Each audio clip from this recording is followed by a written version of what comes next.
Hey guys and welcome back to my channel. This is part 13 of What If Naruto Was Rebuilt, the Uzumaki clan. Before we begin, don't forget to like, share and subscribe, and also go and support the author, link in description. At the Proctor's call, all the genin who'd won their matches made their way back to the floor. Naruto grinned with pride as he looked from side to side. Sakura looked just as proud, while Sasuke was smirking. They'd all made it to the finals. Only one other team could say that. As Naruto reached the bottom of the steps, he spied Fu across the room. She had turned to Kato when they crossed paths as he made his way back to their sensei. She said something he couldn't hear, and he waved her off without looking back. She turned away from him and looked troubled as Gichi shrugged and resumed walking. She then noticed him looking at her and smiled. He smiled back and nodded. Soon enough, all the genin were lined up in front of the Hayate while his fellow proctors flanked him on either side, and the Hokage stood behind them. Hayate covered his mouth and coughed. He then took a moment to take a breath before he continued. Congratulations to all of you who are going on to the final round. He then stepped to the side and gestured for the Hokage to step forward. Now, Lord Hokage, if you would please. Hiruzen nodded and took his place in front of the sickly Jonin. Listen closely, I will now explain the third phase of the Chunin exams, the third god of shinobi said, looking over the genin. As I said earlier, many prominent people from across the nations will observe the final stage of the exams. For that reason, they will be held 1 month from now. In a month, Naruto said before closing his eyes and crossing his arms. Well, I guess that makes sense. Not like you can call up a bunch of VIPs from all over at the drop of a hat. As we send out the invitations and organize the event, you all have the opportunity to take this time to make preparations. Hiruzen continued. What does that mean? Kankuro asked, frustration punctuating every word. Unlike everything up to this point, you're no longer dealing with unknowns, the third Hokage explained. For the most part, you have now witnessed your rival's abilities firsthand. In addition, your abilities have been put to the test. Consider what you know of them and yourselves, train, and prepare for the fights ahead as best you can. He paused, probably waiting to see if anyone else would speak up. After a moment, he continued, now, before you're all dismissed, there's one last thing we have to do. He then gestured toward Anko, who stepped forward with a box. You will each draw one sheet of paper from the box. I'll come around, so wait your turn, the purple-haired woman said. One by one, each genin took a slip of paper from the box. When it was Naruto's turn, he opened it to see, and 8. Are we drawing lots? All right. Now, tell us your numbers, starting from the left. Yep, it looked like he was right, they were doing this like a tournament. 1, Kin said. 3, stated Fu. 11, came from Gichi. 2, Gaara said dully. 5, stated Temari. 12, said Kankuro. 7, Hinata said. 8, Naruto said. 4, came from Sasuke. 10, Sakura said. 9, said Lee. 6, said Shikamaru. Alright, now we will reveal the matchups for the final stage, Hiruzen announced before turning to Ibiki, who was writing on a handheld board. Ibiki. He finished with a nod. Ibiki nodded in return and held up the board. Kin vs. Gaara. Fu vs. Sasuke. Temari vs. Shikamaru. Naruto vs. Hinata. Sakura vs. Lee. Gichi vs. Kankuro. Naruto heard Hinata gasp beside him, and he grimaced as he went over the matches. Great, 2 of his friends were fighting. And the winner would probably have to fight Gaara. He glanced at Sasuke and Fu, both of whom stared at the board with a frown on their faces. Now, you can all start preparing or resting as you like, provided there are no final questions, Hiruzen said. I've got one, Shikamaru said, raising his hand. He then cupped his chin in thought. If we're doing this like a tournament, then does that mean there can only be one winner? Not quite, Hiruzen replied with a smile. Your performances will be judged by myself, the Case Cage, and other ninja leaders as well as visiting lords. Those who we feel meet the qualifications will be promoted to Chunin. Fu smiled, clasping her hands in front of her chest. Does that mean the chief will be there? So, that means we could all become Chunin, Temari stated. Hiruzen nodded. Yes. Or, conversely, none of you could. Nevertheless, advancing gives you more opportunities to appeal to the judges. Is that a satisfactory answer? He paused one last time to see if there were any further questions. When there were none, he said, "Very well. Thank you all for the effort you have exerted thus far.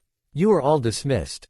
As the genin began to disperse and return to their sensei, Naruto turned to Sasuke. "So, any idea what you're going to do if you win your match?" Sasuke grunted and closed his eyes before smirking. "What else? I'll fight." Sakura looked worried, but Naruto grinned and nodded. "Thought so." He then turned, looking past Hinata, who'd only just started to move, to Fu, who was walking toward him. "Hey, guys," she said as she neared. "Hey," Naruto greeted her for his team. The mint-haired girl then looked uncertain as she looked from him to his teammates. It's not a problem that I'm going to be fighting Sasuke, is it?" "Of course not," Naruto replied with a dismissive wave. "In fact, I was just thinking of that tour we talked about." He smiled and put his hands behind his head. "How about you meet me at the North Gate? Tomorrow at 5 sound good?" Fu's face lit up with excitement. She raised two eager fists in front of her chest. "Sounds great. Then I guess I'll see you there." Fu nodded before she turned and ran to catch up with Gichi, who had been walking back to their sensei without her. "Later," she yelled, waving at him over her shoulder. "See you then," Naruto replied as he and Sakura waved after her, while Sasuke gave her one wave and a nod. "Well, she seems excitable," the familiar voice of their sensei came from behind them. They turned to see Kakashi standing there with his hands in his pockets. "Guess you weren't exaggerating. Kakashi-sensei." The silver-haired Jonin gave them one of his eye smiles. "I'm glad to see my faith wasn't misplaced. I'm proud of you." The three genin smiled. "How about we celebrate once we get out of this forest?" "I know where Naruto will want to go," Sakura said, looking at the blonde. "Pretty sure half the village would," Sasuke pointed out. Naruto just chuckled. "Well, it's not like I have a preference," Sasuke said with a shrug. Naruto turned to Sakura, who seemed to think for a moment. Might as well." "Ah, yeah." Naruto pumped a fist into the air. As soon as Fu and Gichi had returned to their Jonin, he'd told them they needed to talk. Together, they had traversed the forest and returned to the village proper. Fu had watched the trees speeding by, wishing once again that she could explore the massive training ground from top to bottom, but there was no chance of her sneaking off with Yoro there. Soon enough, they'd made their way back to the building they were staying at and met in their Jonin's room. He sat on the bed while Kato sat backward in a chair. Gichi leaned against a table, while Fu stood at the window, looking out at the village with a smile as Gichi finished telling their leader what had happened since they left for the exams. Konoha was so much bigger than Taki. Especially considering a lot of Taki was taken up by the lake in the heart of the valley. And there were so many people. The streets here were so much more crowded than they were backing home. It had been so exciting. Seeing the different buildings, walking around the busy streets as everyone went about their day. Looking up at the Hokage monument, as one of the citizens kindly told her. One of the first things she'd done was climb to the top, and the view was amazing. As great as the view from Taki's sacred tree. And no one knew who she was here. Her attention returned to her leader when she heard him hum in thought. "Well, firstly, good work making it this far, Gichi, Fu," Yoro said, nodding at the two. Fu smiled, and Kato snorted. "Yeah, if there was ever any doubt she'd make it to the finals," he said, looking away. Fu looked at him sadly. It sucked that he was the only one of them who didn't make it through the prelims. She didn't mind him being bitter. Well, she did, but it was like Shibuki said, people didn't understand her. And until that changed, she doubted they'd warm up to her. That wasn't going to happen in just a few days. But she believed it would someday. And Shibuki did too, and he was always right. Well, almost. Speaking of Shibuki. She turned a hopeful look to their temporary sensei. "Do you think Shibuki will be here for the finals?" Yoro shrugged and crossed his arms. "Probably. It's been a while since Taki's had a chance to remind everyone of our glory days. I can't imagine he'd miss out if he had a choice." Fu squealed in excitement at that. Shibuki was coming. Probably. This was her chance to make him and Taki proud. She had to win. That meant she couldn't back down. Not against Sasuke or even Gaara. Anyway, let's talk about that little exchange we saw back there, Yoro said, and Fu jerked and turned towards him. The Jonin sighed, I was hoping Gichi and Kato could keep you reined in. Really? Have you met her? Gichi asked with a raised brow. Yoro let out a long breath and closed his eyes. I guess I can't fault you for how you handled things in the forest. Given your training and how unfamiliar with each other you are, splitting up was a good call. And it did net you a scroll pretty quickly. Of course, we should have just turned Fu loose from the start, Kato said. Meh, I still say that was risky, but I can't lie and say it didn't work out, Gichi replied with a shrug. It was too much to hope for that you'd keep your head down, huh? Yoro asked, looking at her. Fu pouted. But how else am I going to make friends? And doesn't putting myself out there make me look less suspicious than making a big deal out of talking to people? I suppose. And it did pay off with the warning that kid gave you. You think his tip was good? Gichi asked. Yoro nodded. Yeah, the way that Shino kid just forfeited the moment he saw he was up against Gaara. If he were willing to throw away all the work he put in getting here, he'd have forfeited like that older genin. He then looked to the ground and frowned. Besides, when you were all lined up, I saw the look in his eyes. Yeah, I got a bad feeling from that kid. He then looked at Fu again. You've got your work cut out for you. First the last survivor of the Uchiha clan, then Gaara. I trust you're up to it. Fu frowned and looked down as she thought. It sucked that she had to fight her new friend's teammate, someone she hoped to add to her list of friends before she left, but at least they didn't have to fight each other. Gaara, on the other hand. Her frown deepened as she recalled what Naruto had told her. A merciless foe that went out of his way to kill his opponents, and the way he killed almost made her shudder. She wasn't going to back down and run, especially not with Shibuki watching and Taki's name at stake, but she wouldn't lie and say she wasn't worried. And yet, she also couldn't help but feel sympathy for him since she'd heard about the sand and had learned what that meant. She had a pretty good idea of how he wound up the way he did. Of course, she'd had a taste of it herself. Fu, she was snapped out of her thoughts by her leader. She looked up and smiled at him. Yeah, there's no way I'm letting Shibuki down. And don't worry, I've got some ideas for how to handle Gaara. Don't we? He nodded. Good. Fu then clasped her hands together hopefully. So, will you let me go out and play with my new friends? Well, you did have a point. Especially since everyone already knows what you're like now. Never mind that I'm pretty sure you'd try to sneak out if I said no. Woo-hoo, she cried, throwing her arms up in joy. Yoro looked at her sternly. As long as it doesn't cut into your training, and you don't do anything that might tip them off about you. Duh, I'm not stupid, you know. Besides, I promised the chief, didn't I? After celebrating at Ichiraku's, Kakashi-sensei had told them to take the rest of the day off. They were to meet up again first thing in the morning to start their training for the finals. This time, though, they were to meet on some rocky outcroppings far outside the village. Naruto couldn't help but wonder why they were meeting so far from their usual spot. What kind of techniques was their sensei going to teach them? He couldn't wait to find out. The three arrived at the appointed time, and Naruto and Sakura gaped in shock. Even Sasuke could only stare, wide-eyed at the sight that greeted them. Kakashi was waiting for them. The silver-haired Jonin was sitting on a boulder and casually waved at them. Yo, right on time. WW what? Naruto exclaimed. Kakashi-sensei, you're actually on time. Hey, that's rude, you know. I can be on time when the situation calls for it. Sakura's eyes darted around, frantically searching for unseen enemies. What is it? Is Orochimaru up to something? Are we being targeted? Is the village in danger? Alright, enough of that, Kakashi deadpanned. He then swept his arm out and gesturing to the ground in front of him. Sit down, we need to have a talk. The genin did as they were asked and sat down in a row in front of Kakashi. The Jonin looked over them and sighed, closing his visible eye. This conversation is long overdue. The man began. But before we get to that, there's something we need to get out of the way. He looked over his students, stopping at Naruto.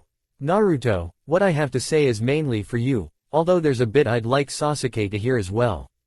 However, Sakura is also on this team, and I don't think we should leave her out. So, Naruto, I'd like you to tell her who your father is. Naruto stiffened, eyes widening in shock. He turned to Sakura, whose gaze was shifting back and forth between him and their sensei. Sasuke just stared at Kakashi curiously. I suspect Sasuke's already figured it out. Oh, that was why he didn't seem too surprised. He was probably more interested in where Kakashi was going with this. He looked back to Sakura, who was looking at him worriedly. He didn't have a problem telling Sakura about that. But he was a bit concerned Sakura might put the pieces together of what happened on the night he was born. There wasn't a lot there, but if she looked deeper. Not that he didn't trust her, but he didn't want to talk about that. And the more people who know a secret, the easier it got out. But Kakashi was right, they were a team. He'd have to talk about what was sealed inside of him eventually. But for now. He took a breath and then said, my dad was Minato Namikaze. The fourth Hokage. Sakura blinked once, then again, then her jaw dropped. Wait, what, are you serious? But that's, she then looked at him. Deeply. He could see the realization in her eyes as she realized how much he looked like his father. Naruto, are you really? She breathed out in disbelief. Hey, Naruto rubbed his cheek. Yeah, hard to believe, huh? But that makes no sense, Sakura said with a frown. Lord Fourth was practically a legend. If that's true, you should have had people beating down the door to take you in. Not to mention he must have had some property left that should have gone to you. She then glared at Kakashi. Why did everyone treat him like a pariah if he's the fourth son? Why'd he grow up all alone when everyone and their mothers should have been there for him? That was the part she focused on. The fact that he shouldn't have grown up on his own. Naruto couldn't help but feel warm inside. Kakashi closed his eye. He looked away and to the side, looking a bit anxious for the first time for as long as Naruto had known him. There were a lot of reasons. One of which you've already heard, we wanted to keep his identity safe from his father's enemies. Politics was another. That said, there are a lot of people who should have been there for him. He then looked at Naruto. Myself included. After all, his father practically raised me. Wait, what? Naruto gaped at the man, who looked down at him, sadness in his only visible eye. Minato was my sensei.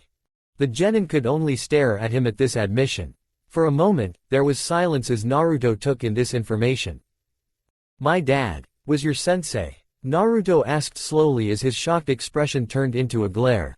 And this is the first I'm hearing about it. He asked, his voice transitioning into a growl. I'd never even heard of you before I graduated. The blonde stood up, anger coursing through him as he remembered all the times before Iruka had warmed up to him that he'd watched other kids get picked up by their families. When he'd returned to an empty apartment and just fall into bed in his silent room. Where were you all these years? Naruto, Sasuke spoke up, getting his attention. The Uchiha was frowning as he looked from him to their sensei. I doubt he'd just bring this up if he didn't have an explanation. Sakura looked between Naruto and Kakashi, shrinking in on herself a bit.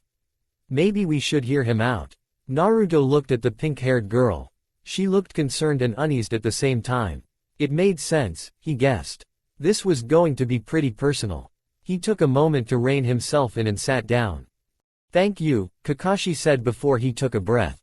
It's a long story. And it's not one I like telling, but you deserve to know. Naruto frowned but sat back and waited. Have you ever heard of my father, Tsukumo Hatake? I doubt it. It's not a name spoken of very often anymore. Seeing no sign of recognition in his students, he continued. My father was an incredibly skilled ninja. In fact, he rivaled the Sannin. He was known as Konoha's White Fang for the white chakra saber he wielded and was one of our most respected shinobi until a certain incident. He looked to the ground. I won't bore you with the details. Suffice to say, while on a mission vital to our village, he was forced to make a choice, save his comrades and abandon the mission, or leave them to die to succeed. Naruto frowned, feeling some trepidation about where this was going. That brought back memories of the day they became a team. That must be what Kakashi had been thinking of when he gave Sakura that ultimatum. To kill him or watch Sasuke die. Naruto wanted to say he'd do everything in his power to do both. He knew he would try, but that was neither here nor there. And the way Kakashi was talking, this story didn't have a happy ending.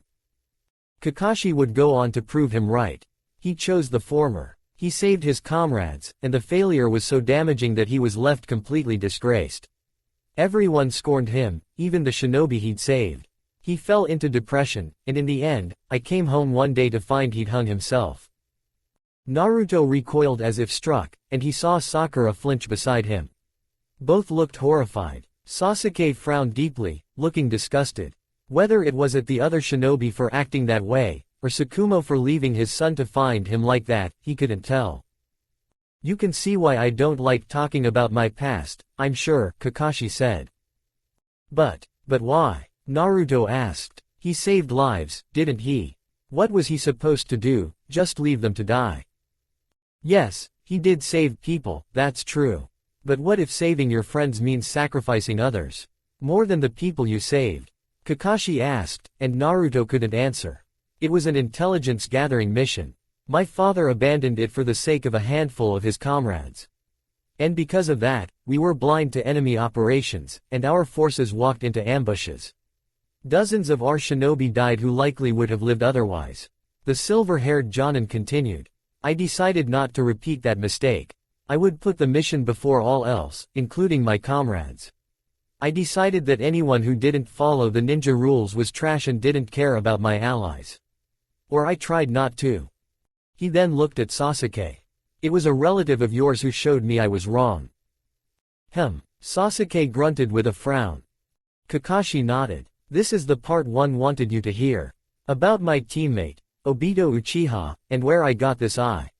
He said, raising a hand to his covered Sharingan. Obito was a lot like Naruto. Funnily enough, he wanted to be Hokage too, and for similar reasons. The type to try and help anyone he came across. Kakashi then chuckled fondly. The three of you remind me a lot of my team. I was Sasuke, aloof and distant, and my final teammate, Rin, had talents similar to Sakura. A sweet girl who cared for us in the village deeply. She always got in between Obito and me when we fought. Well, when Obito came at me, anyway. My views really rubbed him the wrong way. Obito loved her, but, well, she loved me, not that I returned her feelings. Naruto blinked. That was a weird coincidence. It sounded so much like how they were before the wave mission.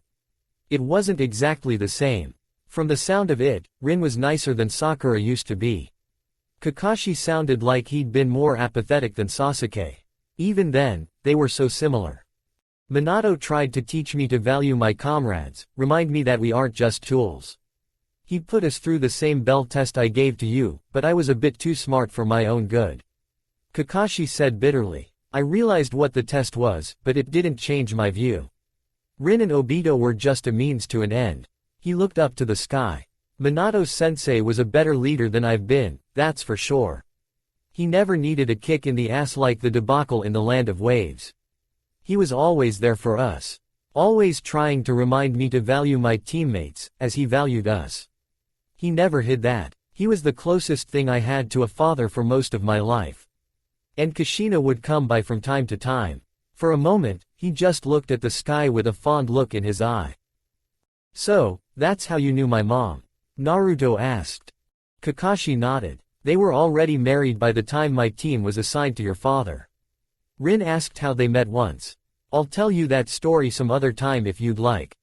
Yeah, I'd like that, Kakashi-sensei, Naruto replied quietly. Kakashi closed his eye and continued his tale. We were around your age during the last war. During one mission, while Minato-sensei was away, Rin got caught by Iwa Ninja. I wanted to go on without her, but Obito refused. He even hit me. It was there that he made me see, those who'd abandoned their friends were worse than trash. He looked back down at them. He left to save her on his own, and I followed. We rescued her together, but the Iwa ninja we were fighting collapsed the cave they'd taken her to. Rin and I were okay, but Obito was half buried beneath boulders. The pressure was the only thing keeping alive, he said, now staring at the ground. Naruto felt cold. For a moment, he was back on the bridge, watching what he'd thought were Sasuke's final moments. I'd lost my eye fighting the Iwa ninja. His last act was to ask Rin to transplant one of his to replace it. I promised that I would protect Rin for him. He closed his eye. I didn't even manage to keep that promise for half a year. He paused then, gave them a moment to digest that. Then continued, I pretty much regressed to how I'd been before Obito opened my eyes. I tried to block everything out, just focus on the mission and forget. That's become how I deal with grief, after my father. He closed his eye again. Guy, Minato-sensei, and Kushina spent years trying to pull me back out of that. Minato-sensei even put me on guard detail for Kushina during her pregnancy, just so I'd see, well, life. They'd just managed it right before the Kyuubi attack happened. Naruto flinched, and once again, there was silence. He looked to the ground, thinking of everything he'd learned. So, I take it you pulled back from everything again. Kakashi grunted an affirmative and nodded. I went back into Anbu and poured myself into my work, tried hard not to think about anything that would remind me of the past. That included you. I did check up on you on occasion, early on. But not nearly enough. And for that, I'm sorry. Naruto silently contemplated all that he'd learned while his teammates looked at him. He could understand why Kakashi hadn't been there. That didn't really change how he felt. Finally, he said, I get it. I'm not completely okay with it, but I get it. Kakashi nodded. Thank you. That's better than I was afraid of, and while I wasn't there for you before, I am now. And I'll do my best to make up for it. And if you want to know more about your father, I'll gladly tell you everything I can about him. He then looked at his students. I told you my story for 4 reasons. 1, because I thought Naruto deserved to hear it. 2, because I wanted Sasuke to hear about his relative. Naruto looked over at the Uchiha, who was staring at the ground thoughtfully. Kakashi continued, 3, I wanted you to learn from my mistakes. You need to be able to lean on each other. Something you've made great strides towards, but don't pull into yourself if you're hurting, as I did. And never see yourself and those around you as tools. And 4, to explain how I know what I'm going to teach Naruto. Huh? Naruto's brow furrowed. What do you mean? With the competition you're facing, you're going to need something more than just upping your training. That's why I've decided I'm going to teach each of you a trump card technique while we're at it. He looked at the Uchiha. For you, I think you're best suited to my original jutsu, the Chidori. Its speed makes it dangerous for anyone without a dojutsu or extremely accurate sensor abilities to use, and learning to use a second element will give you more options. He turned to Sakura. To you, I'm going to teach a technique I picked up a while back from an Iwa ninja. It's a chakra flow technique that requires a great deal of control. It not only enhances your physical abilities but makes you nigh impervious to physical attacks.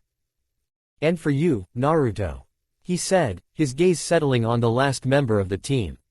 I'm going to teach you a technique your father invented. Naruto's eyes widened. A technique from my dad.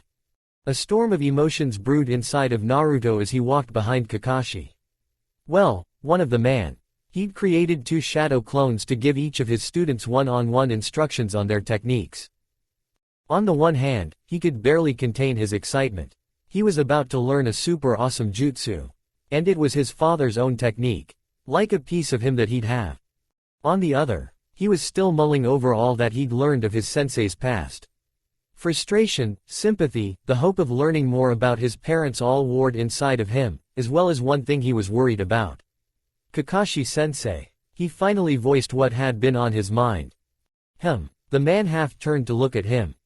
Was part of the reason you weren't there for me. If you're going to ask if it had anything to do with your seal, the answer is no, Kakashi said. He didn't need any more clarification on what he was talking about. What I told you is all there is to it. He let that sink in before he continued, anyway, this looks like a good spot. He then reached into his pocket and pulled out a scroll. Let's get started. Naruto looked on in anticipation as Kakashi placed the scroll on the ground. With a burst of chakra, the scroll exploded into smoke, and when it cleared, he saw water balloons.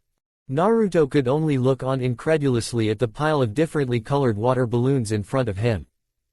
That's right. This is the first step to learning your father's jutsu. Kakashi said with an eye smile. Kakashi-sensei, are you playing a prank on me right now? Naruto asked skeptically. If he was, this wasn't a very good one, and he knew pranks. I suppose a demonstration is in order. Kakashi mused. He then walked to a nearby boulder. He held out his hand, and all Naruto could do was gape at what followed. An orb of chakra formed. Naruto stared at the blue sphere, chakra visibly spiraling in multiple directions within it. Kakashi reared his arm back, and then shoved the orb into a boulder. It tore through the stone with barely any resistance, sending chunks of stone in every direction as it carved a large portion out of the rock before finally disappearing. Kakashi nodded. I'm not the best with it, which is why I don't normally use it, but that's more or less what you're aiming for. Whoa, was all Naruto could say as he stared at the damage the technique caused. That technique is called the Rasengan, Kakashi explained. There are 3 steps to learning it. He then formed another orb of chakra in his hand. First, you must learn to rotate your chakra the way you see inside the sphere. Then, you need to focus enough power for it to work. Finally, with all that power, you must keep up the motion while keeping it all compressed like so. Oh, Naruto began as realization struck him. He then turned to the pile. So, those water balloons. That's right, the balloons are here for you to practice the motion of your chakra on. He then picked one up and held it forward for Naruto to see. The surface shifted, bumps popping up and receding all over it before finally it burst. Your aim is to do that by rotating the water inside it with your chakra. I see, I see. Naruto nodded excitedly. Just you wait, Kakashi-sensei. I'll have this down in no time. He then ran to the pile and picked up one balloon. He began to shift the water, but it just bulged out into an oblong shape and occasionally shifted in other ways. After 2 minutes of nothing, he chuckled sheepishly. This is harder than I thought. Don't worry, you'll get it. In the meantime, why don't you create a few shadow clones so we can touch up in other areas? Sasuke stood with his eyes closed, his hands formed into snake seal, channeling his chakra as he'd been instructed. He focused the chakra into his hands, and tiny sparks of blue electricity came to life around them. He doubted they'd do much more than sting someone at this point, but it was a start. No different than when he'd learned the fireball jutsu. Easier even. While it wasn't his element, he had far better control of his chakra than when he'd pushed himself to learn that technique. As he opened his eyes and took a moment's rest, his mind returned to Kakashi's tale. He had wondered how Kakashi had gotten one of his clan's eyes ever since he'd found out about it. Well, now he knew. Obito, the boy who'd taught Kakashi that those who abandoned their friends were worse than scum. Who thought of his comrades' well-being, even in his final moments. Lending his strength to a friend, even as he lay dying. It sounded like he'd been a credit to the Uchiha clan. It was a shame he'd never met him. But then, he supposed it might be better that way. At least he didn't live to see their family slaughtered by one of their own. It had him thinking of his dream, of reviving his clan. He'd focused so much on avenging them that that part had fallen to the wayside. What kind of image did he want to craft them in? What kind of legacy would he leave for the next generation of Uchiha? The Uchiha of the past had been cold, distant, hiding their emotions, holding tight to any grudges they had. And maybe that was part of what had led to their downfall. He'd never given much thought to what led to the massacre before. Now that story and his own interactions with his team had him thinking. What had led to Itachi snapping the way he had? Could anyone have done something? And if he did revive the Uchiha clan, it would be in his image. Did he want the Uchiha to follow in the footsteps of someone devoted to hatred? Was that the sort of example he would set? The path he'd want future generations to follow? One of hatred, or Sasuke? Kakashi interrupted his thoughts. The Uchiha turned to look at him. Something on your mind? It's nothing. Just something I need to figure out. The Uchiha replied. He paused for a moment, then said, if I need your help, I'll ask. But right now, I want to figure it out for myself. Hours later, Naruto walked through the village, eyes focused on the ground and his brows furrowed deeply. Not long after his team went their separate ways, he'd found his mind wandering back to the talk he'd had with Kakashi. It had been there the whole time as he cleaned up and got ready for his promised tour with Fu. His sensei had been his father's student. He still found that hard to believe. It reminded him of how many connections his father had to have had. How many people must have been close to him. And the only one who ever reached out to him was the old man. How many other people had known his father and not done anything? And why? To help keep the secrets surrounding him. Because they had their own families. Because they couldn't be bothered. Or was it because of the Kyuubi? At least Kakashi had had a reason. It sucked that he hadn't been there, but he did understand. To have gone through all that. He remembered how much it hurt to think Sasuke had died for him, and they hadn't even been that close at the time. If he lost him, then Sakura, Kakashi, and Iruka. Yeah, he understood how that would make you want to just pull away from the world. He really shouldn't have been dwelling on it right now. He was almost to the gate, and Fu had been so excited. He wasn't about to break his word to her. But then, maybe that's just what he needed. A distraction. Training had worked wonders. Speaking of the mint-haired Kunoichi, he looked up as he approached the gate and saw her leaning against it with her hands behind her back. She noticed him immediately and ran towards him with a bright smile. "Naruto," she said with a wave that he returned. "Hey, Fu," he replied, without his usual enthusiasm. She quickly realized that something was wrong, though. Her smile dropped, a concerned look coming over her face as she came to a stop. "Is something wrong?" "It's nothing, don't worry about it," Naruto said with a wave of his hand. "It doesn't look like nothing," Fu replied with a frown. "You look like you've got something on your chest. Want to talk about it? Maybe I can help." "Not really," Naruto replied. He then forced a smile. "Besides, I promised you a tour, didn't I? I just need to get my mind off of it." The blonde then turned around and started to lead her away. "So." He was stopped when she suddenly grabbed his hand. He turned to look and found Fu looking at him with a determined expression. "Fu." And then she ran, dragging him with her down the streets. "Hey, wait a minute. Fu, where are you going?" Fu nodded with her hands on her hips, smiling as she looked down on Konoha. "Yeah, this is perfect," she thought aloud. The mint-haired girl stood on top of the Hokage monument. She turned to Naruto, who was staring out at his village before his gaze went to her. "When my team and I got here, this is the first place I went. The guard told me what this place was, and I thought it'd be the perfect place to get a view of the whole village." "Have you ever been up here before?" she asked. Naruto rubbed the back of his head. "Once or twice." He then smiled sheepishly. "And I may have painted over all the Hokage faces as a prank." Fu blinked, briefly rendered speechless. Naruto hadn't mentioned that one before. And no one stopped him. Did that mean he'd managed to pull this off without anyone noticing until he was done? How? She stared for a moment before she began to giggle helplessly. "How did you manage that?" she asked through peals of laughter. "Hey, I guess I'm just that good." Holding her stomach as she finally managed to get herself under control, she turned to see him still looking a bit embarrassed but smiling slightly. "Progress." She gave him a small smile. "Taki's built around this one massive tree. Bigger even than the ones back in that forest. I climb it and sit in the branches whenever I want to think. The view always helps me," she told him, sitting down. After a second, he followed suit. "Try it, and if you want, we can talk about what's bothering you. Or we can always play if you really want to take your mind off of it." She reached into the pouch at her side and pulled out a deck of cards. "See, I brought cards this time." That got an amused snort out of him. "Yay." She let that hang in the air, waiting for him to reply. Finally, looking back at the village, he began, "I'm an orphan." Naruto began. "No one wanted to adopt me, so I've been on my own for as long as I can remember." Fu winced. "My whole life, I've been wondering about my parents. I finally learned more about them a little while ago. And more I wish I could have met them.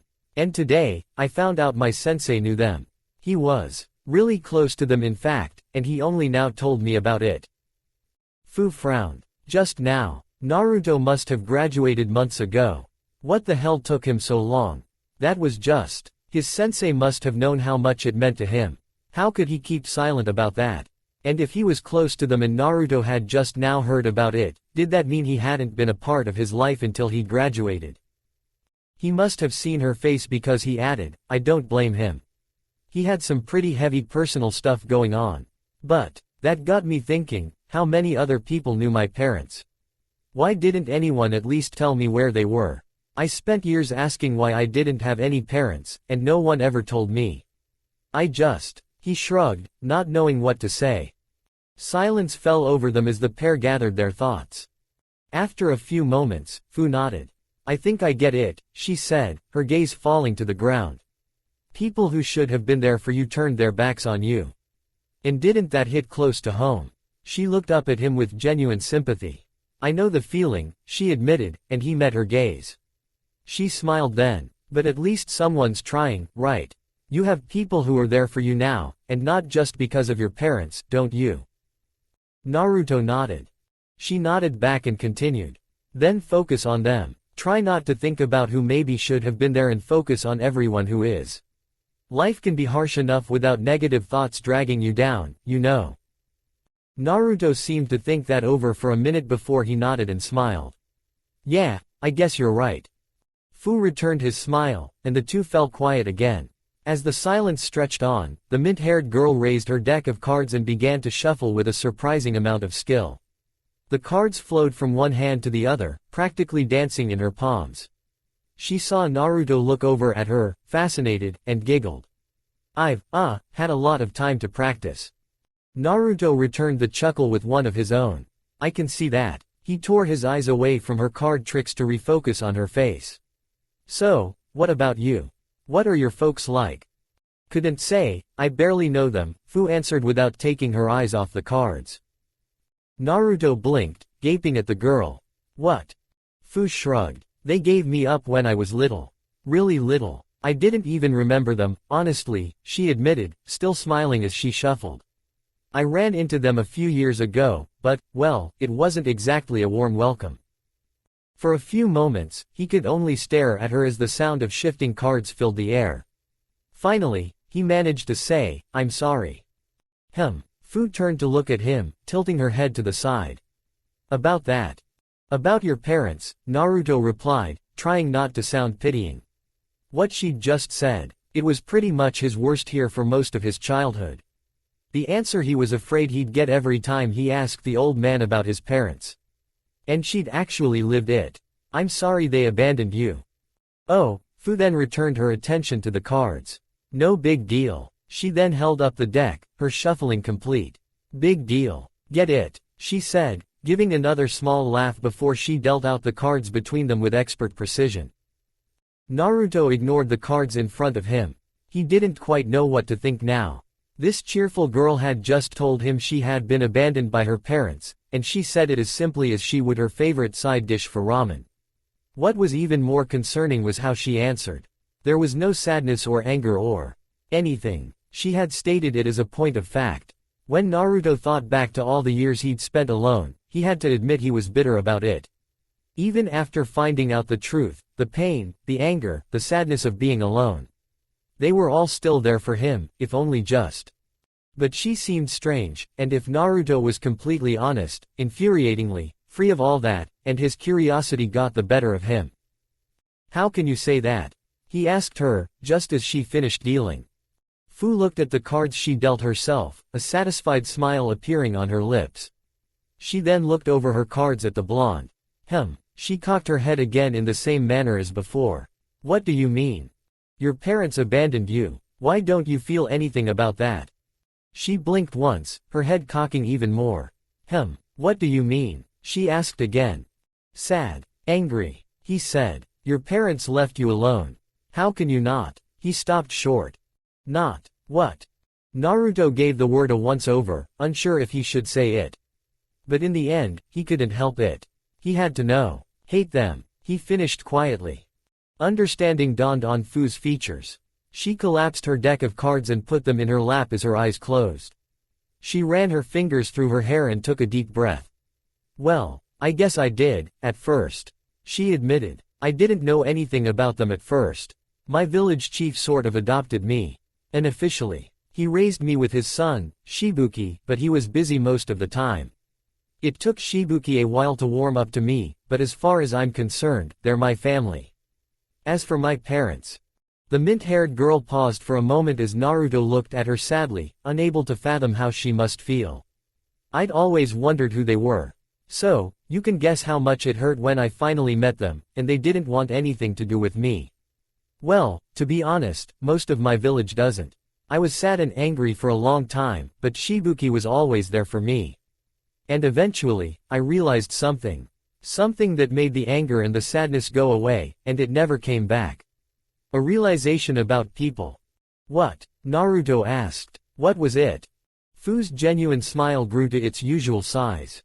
They didn't know me. Now it was Naruto's turn to cock his head in confusion. Huh? She laughed out loud at his bewilderment. They didn't know me, she said again. All the people in my village, they don't know me. All everyone knows is the story of how my parents cast me out. They don't know the first thing about me. And how do people react to things they don't understand? Naruto was left speechless. I guess they can't relate to it. Can't trust it? He asked. Fu practically jumped at him, pointing a finger directly in his face. Exactly. She jumped to her feet. I mean, look at me. She said, giving a twirl. I'm smart. I'm fun. I'm cute. I'm a strong, kick-ass kunoichi. What's not to love? She asked, giving a loud, boisterous laugh. Naruto couldn't help but smile widely. Her positivity was absolutely infectious. So I realized, all I need to do is make them see me for me. The real me. That's part of why I want to be friends with so many people, Naruto. She said, tenderness now in her eyes. Friendship is, like, the ultimate knowing of someone, you know. Naruto thought back to how alone he'd felt before Iruka, and all the people who'd come into his life since then. Yeah, I think I do. He then looked at her curiously. So, how's that worked out for you? Fu rubbed the back of her head. It's a work in progress. Things have gotten better, but I've still got a ways to go. But someday, I'm sure I'll win them over. She turned her head upward then, looking into the sky with hope. Even my parents. One day, they'll see the real me, and I'll be friends with them too. Naruto's smile somehow grew even more. I hope you do, Fu. Then everything was quiet. For a few moments, the two were lost in thought. Fu had a point, Naruto realized. After all, that was why Iruka came around, because he understood Naruto. Saw that he wasn't the monster sealed inside of him. Fu then shook her head and broke the silence. Enough of this sappy stuff. She sat back down and picked up her cards which had scattered when she stood up. We got cards to play. Let's get it on. Yeah, alright, Naruto said, still enthused by her speech as he picked up his cards. A thought then ran through his head, and he looked over to her. What are we playing again? Fu looked at her cards, then at him. Fu trailed a bit behind Naruto, her hands behind her back and a smile on her face. Today was yet another on the mint-haired girl's list of good days since she'd been allowed to join in the Chunin exams. She'd managed to pull her friend out of the funk the morning had put him in, and knowing she'd been able to help him warmed her heart. And then the tour. It was everything she'd hoped it would be. Konoha was so different than Taki. There were so many sights to see and places she couldn't wait to visit over the next month. Konoha had a hot spring. How many villages could say that? Not many, from what she knew. Taki didn't, that was for sure. And you could tell from how good the place looked that it saw a lot of traffic. She'd have to take a soak in them at least once before this was all over. And Kikyo Castle. It was easily the largest building she'd ever seen. It was a shame Naruto hadn't known what it was for, but in some ways, that made it better. She could let her imagination run wild. Maybe some VIP had sunk a ton of money into it trying to rival the Land of Fire's lord. Or maybe a prince or princess had come to Konoha as part of some agreement. Or it might have been a meeting place for the leaders and clan heads to meet in the past. She and Naruto had fun trading ideas back and forth for a bit.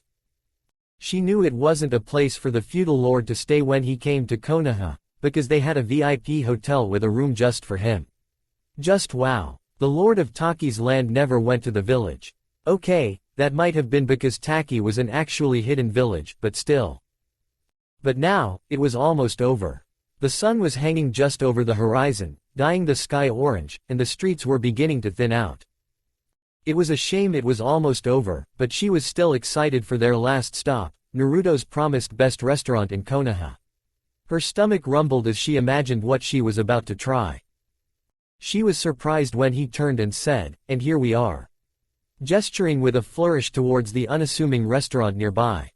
Ichiraku Ramen, Fu questioned, reading the name on the logo aloud. Yep, the #1 restaurant in Konoha and the best place for ramen on the whole continent. Naruto said, turning to the shop and practically bouncing on his feet with excitement. Come on, he yelled as he ran inside.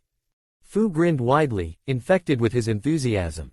If he was that excited, it had to be good. Wait up, she called out as she ran in after him. Well, if it isn't our favorite customer. A man's voice called out just as she entered the shop. She saw it was an older man behind the counter, just finishing cleaning a bowl. 2 days in a row. What's the occasion? He then turned to her, smiling warmly. And who's this? Hey, old man Tuki. This is my new friend, Fu. Naruto greeted, gesturing toward her as she sat down beside him. She came from Taki for the Chunin exams. I just got done showing her around the village and thought I'd finish up with the best restaurant in Konoha. Tuki put the bowl down before turning towards her, smiling warmly with his eyes closed. Well, nice to meet you, Fu. Same to you, mister. Fu began with a smile before trailing off uncertainly. The chef waved off her concern. Tuki's fine. It was then that a young brown-haired woman stepped out from the back of the shop. And this is my daughter, Ayame. Hi, Fu greeted cheerfully, smiling widely and closing her eyes. Hi to you, too, Ayame said before turning to Naruto. Any friend of Naruto's is a friend of ours. Fu beamed with joy. Yay, 2 more friends. She'd have to come back and get to know them before she left. It's good to know you two aren't going to let a little competition stand between you. The waitress continued. Why should we let something like the exams get between us and getting to know awesome new people? Naruto asked, putting his hands behind his head. What he said, Fu added, raising her hand. Ayame chuckled as Tuki stepped up to the counter. So, what'll it be? I'll take a bowl of miso ramen with a pork fillet, Naruto said. Fu thought for a moment. It all looked pretty good, and she wasn't picky. It's not like she got the chance to eat restaurant-quality food that often back home. Besides, she'd be coming back anyway. I'll have what he's having. Tuki nodded. Got it. 2 orders of miso pork ramen, coming right up, he said before turning to the kitchen area. Fu watched as he began to prepare their meals, seamlessly switching between stirring noodles, preparing broth, and throwing pork on the stove with precision honed through years of experience. So, what do you think of Konoha so far? Ayame asked. It's amazing, Fu answered excitedly. It's so much bigger than Taki. I mean, you've got a castle here you don't even use anymore. We don't have anything even half that size. And there are more places in just one market than all of Taki. And that's not even getting into the hot springs. Naruto chuckled. Yep, it's pretty great, right? He then looked away and scratched his cheek. Well, I mean, it's not like I've been to many other places. But I don't think there's any place I'd rather live, you know. Fu nodded. Yeah, I know the feeling. I hope to travel the continent and see everything in the world someday. But in the end, Taki's my home. For all that the other villagers put her through, she couldn't imagine living anywhere else. Ayame nodded. I think most people feel that way about the place they were born. It's always got a special place in your heart, doesn't it? Fu nodded, exactly. All right, orders up, Tuki said as he walked towards them with 2 steaming bowls of ramen. Naruto looked down at the bowl, eyes shining with anticipation. Looks great as always, old man Tuki. He said, grabbing a pair of chopsticks. Thanks for the meal, he said quickly before breaking his chopsticks apart and digging in so fast she almost thought he'd been channeling Chakra. That only served to stoke her own expectations. Eagerly, she mimicked the blonde's movements before sinking her chopsticks into her bowl. She was much slower at pulling the noodles out, however, wanting to savor her first bite. She brought the noodles to her lips and her eyes widened as the noodles touched her tongue. It was so good. The broth had a near-perfect balance of flavors. It was salty, but not too much, and she could taste various other seasonings, none of which overpowered the others. There was a hint of the pork that meshed perfectly with everything else. And the noodles were so fluffy they practically melted in her mouth. Wow! It was the best ramen she'd ever tasted. Ramen wasn't exactly her favorite dish, there were plenty of things she'd eat instead, but this blew just about any other meal she'd had out of the water. And it was such a simple dish, too. Her pleased surprise must have shown on her face because Chuki nodded and crossed his arms with a content smile. Another satisfied customer. You can say that again. Fu replied before slurping down another bite. This is so good. I wish I could cook like this. It's miles beyond the kind of stuff I usually have, and I bet it would make Shibuki so happy. Naruto blinked. Huh, you cook for this Shibuki guy? Fu nodded. Sometimes, she said, a bit more subdued than she'd been. She then looked into the broth, stirring the noodles. Naruto seemed to notice as he'd stopped slurping down his food. You know how I told you Shibuki's father adopted me, more or less? Yeah, Naruto replied with a concerned frown. Well, you see, she took a breath. He died a few years ago, defending our village from some enemies who got a bit too close for comfort. Naruto's eyes widened before he looked at her sadly. Oh, I'm sorry. Fu shook her head. You didn't know, she said before she continued. I know it's not how most villages work, but the chief's job is hereditary in Taki. So, even though he was young, Shibuki became the new chief after his father, Kyo. It was hard on him. Well, on both of us. But he worked hard and did his best. He was struggling at first, so I wanted to help in any way I could. And one day, I thought, why not make sure he had a warm meal waiting for him when he got home like Kyo used to make us? I couldn't think of much else I could do. I mean, I was only 8. Well, that's thoughtful. Ayame complimented her, and Fu smiled back. I hope he appreciated it. She nodded. Oh, he did. Well, once I got him to try it, anyway. Noticing their looks, Fu rubbed the back of her head sheepishly. This was a bit after that. The first time I tried to cook something for Shibuki. Well, let's just say it's a good thing I decided to taste it myself first. It had looked fine, but it wasn't. It really wasn't. The meat being undercooked was just one of many problems with it.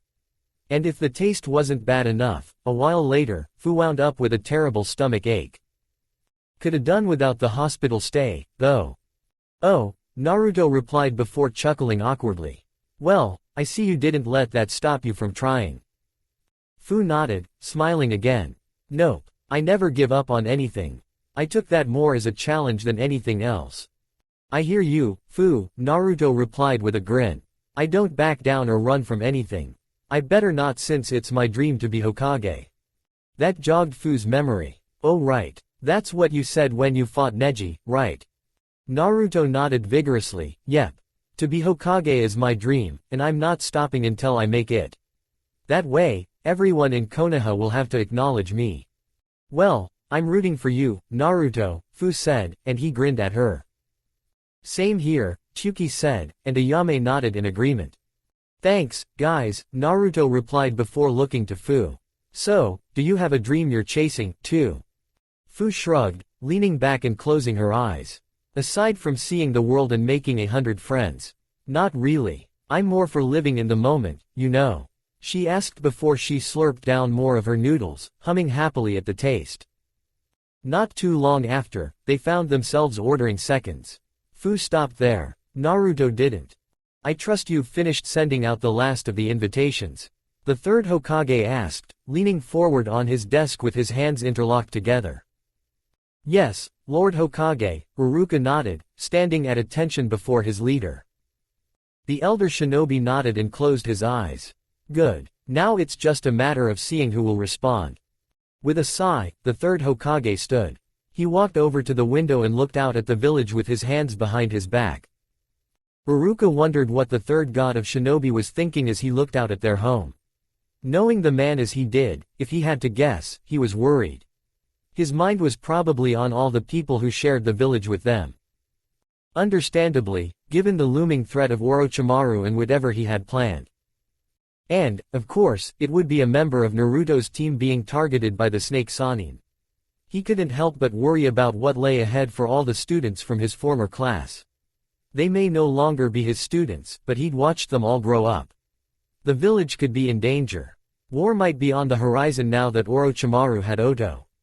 They were still young, he thought as he followed his leader's gaze out the window. Sure, the rookie genin wouldn't be the first kids their age to see the harsher aspects of shinobi life, but no one that young should have to see what war brought if you asked him. And of course, if it wasn't bad enough that one of his former students was at least one of Orochimaru's targets, it had to be Naruto's teammate.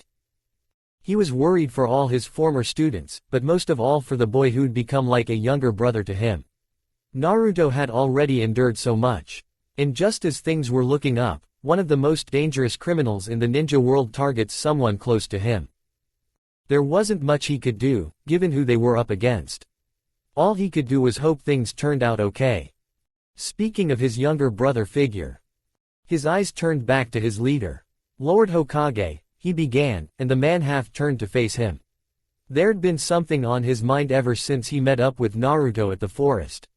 Things had been so busy between the exams and Orochimaru that he hadn't had a chance to ask.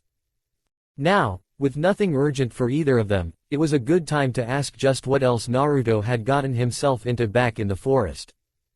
If I may ask, what's the story with that girl Naruto brought to you back in the Forest of Death? The scarred Chunin asked. Hiruzen closed his eyes. Ah, that, he said before letting out a sigh. Oh boy. From the look on the man's face, this wasn't going to be good. Naruto hasn't gotten in over his head, has he? No. Rest assured, the problem has been resolved for now.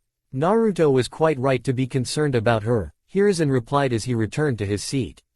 I've granted her asylum. She's being vetted as we speak. Well, it was good to know he hadn't been exaggerating or taken advantage of. Hearing that's a load off my back.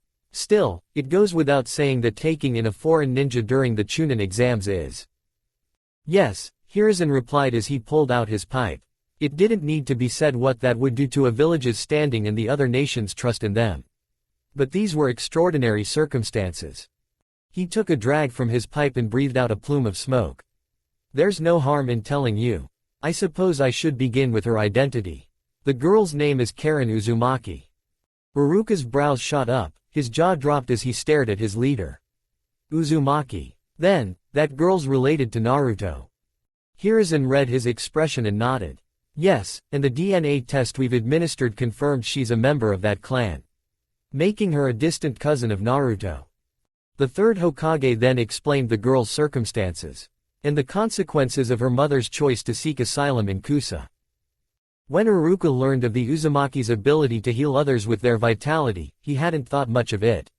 It was useful, very much so from how powerful it apparently was, but it was just another tool in the end. That is until he was reminded she and her mother had gone to Kusa.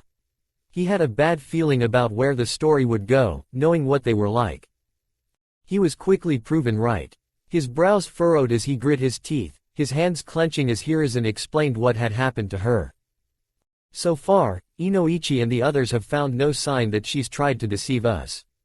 In truth, she downplayed her experiences.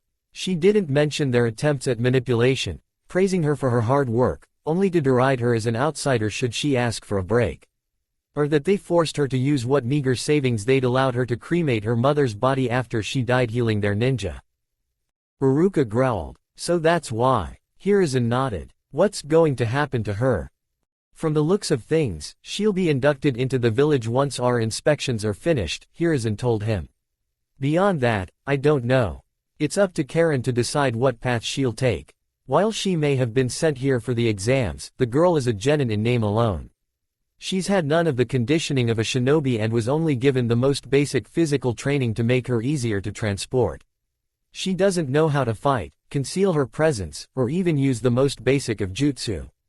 Fortunately, that means Kusa is likely to assume her dead. Uruka took a breath. Focusing on what had happened to her wouldn't change anything at this point. Well, at least her ordeal is over. Hiruzen nodded. And from the looks of things, both she and Naruto will have blood family they can lean on. Uruka smiled at that. That's right. For so long, the blonde had been alone. Had dreamed of having a family to come home to. He knew well what that was like. And it looked like he might get it. And from the sound of it, she'd need someone there for her as much as Naruto had. He looked out the window. He hoped they got along. He knew it didn't always turn out that way, but family should be there for each other. And with what might lay in the future, they could need it. Naruto growled as he focused on the balloon in his hands. It was to no avail. He was doing better than before. The rubbery surface of the balloon churned in different directions, but it wasn't to burst the material. He sighed, calming down a bit. He shouldn't be surprised. Kakashi had told him this was an A-rank jutsu, one much harder than his shadow clone technique. He said it was the pinnacle of shaping chakra, so he knew it would be hard. But it was so frustrating. It just seemed so simple. Spin the water with your chakra until it popped the balloon. Yeah, easier said than done. Days had passed since he'd started training for this technique, and he was still on square one. He sighed and set the balloon down, standing up and stretching before he began to walk over to the bookcase. So much had changed in just a few months. Looking back, deep down, Naruto had known that he wouldn't have been able to back up any of what he said back in the academy. But now, just look at how far he'd come. Back then, pretty much the only ones who'd give him the time of day were Iruka, Hiruzen, Tyuki, and Ayame. Now, he had Sakura, and surprisingly Sasuke, given their past, Kakashi, Mebuki, and Kazashi there for him too. It warmed him, having bonds with all those people. And, of course, his new friend Fu. They'd hung a few more times over the past few days. He'd be sad to see his fellow hyperactive genin go when the exams were over. Hopefully, they'd be able to keep in touch somehow. Reaching the stack of books on ceiling he kept on his nightstand, he picked through them for one of his newer ones and went to make a hand sign and... Wait a minute. He turned back to the balloon and ran over to it. It was so simple, why hadn't he thought of it before? He went to spin the water, and this time put his left hand on top of the balloon. With the added influence of both hands, the balloon's sides roiled until... Pop! The balloon burst. Naruto stared at the puddle before he grinned and cheered, leaping into the air and raising a fist. Yes, I got it. Wait until I show Kakashi-sensei. Great. Now try it again, without the other hand. Kakashi said the next day. Huh. Naruto blinked, looking up at the man in disbelief. Naruto, you should know that Minato-sensei had a preference for techniques that didn't require hand signs. Jutsu that he could spring on his opponent at a moment's notice, Kakashi explained, closing one eye. The fact that it can be used with one hand, and its speed, are some of its biggest advantages. While I'm glad you thought outside the box and made it work your own way, using both hands would hamper the technique. Darn, Naruto grumbled, hanging his head. Kakashi-sensei was right, it'd be a lot harder to use that way. So, call up your shadow clones. Let's start again, the silver-haired man said. Okay. And so began another day of training for the Rasengan. Fu wandered the busy streets of Konoha, looking this way and that with a smile on her face. There were so many different stores to choose from. She'd already passed by more restaurants than there were in all of Taki. And they had a movie theater with 3D screens. Honestly, it was nice to just walk around looking like this. There were so many sights, and while it wasn't home, there was a sense of peace that Fu couldn't get while walking around in Taki. Not with all the stares and the whispers she got back home. But for now, she didn't have to deal with that. The people met her with nods and smiles and friendly waves that left her feeling warm and happy. Now where to go? Maybe she could find a game shop. Or a bookstore. They could have stuff she'd never even heard of before. And maybe, she'd meet someone she has something in common with and make a new friend. She was happy with the ones she had, but she still had a long way to 100, after all. She then blinked as she spied a head of pink hair. Huh, is that? Sure enough, now that she was looking, she could tell who it was. Fu beamed as she ran up to one of her new friends. Hey, Sakura. The Konoha kunoichi stopped and turned. Fu, she asked, seeming surprised to see her. She smiled as the orange-eyed girl neared. Oh, hey, what are you up to? Oh, just looking around, Fu answered. There's just so much to do around here. Yeah, I guess it must seem that way to someone from a small village. She replied. Fu frowned. What's that supposed to mean? Sakura blinked. Huh. Fu put her hands on her hips and glared at the pink-haired girl. You make it sound like I've never seen any of this stuff before. Do you think I'm some kind of country bumpkin or something? Sakura blinked again, then she looked shocked. Then she broke out in a panic, waving her hands back and forth and shaking her head. Wait a second. That's not what I meant. I just meant that since Taki's smaller than Konoha, you don't have. I mean. Fu's shoulders trembled as she listened to Sakura stumble over her words before she finally burst into giggles. I'm just playing with you. Oh, Sakura calmed down. That's a relief. I thought for a second. She grimaced and looked away. I used to have a habit of blurting out things and hurting people. Oops. Fu almost blanched and gave Sakura an apologetic look. Oh, I'm sorry. I didn't mean to bring up bad memories. No, it's okay. You didn't know, and it was my own fault for being thoughtless before. For anyone else, that would probably have been pretty funny, Sakura replied. Fu felt like kicking herself.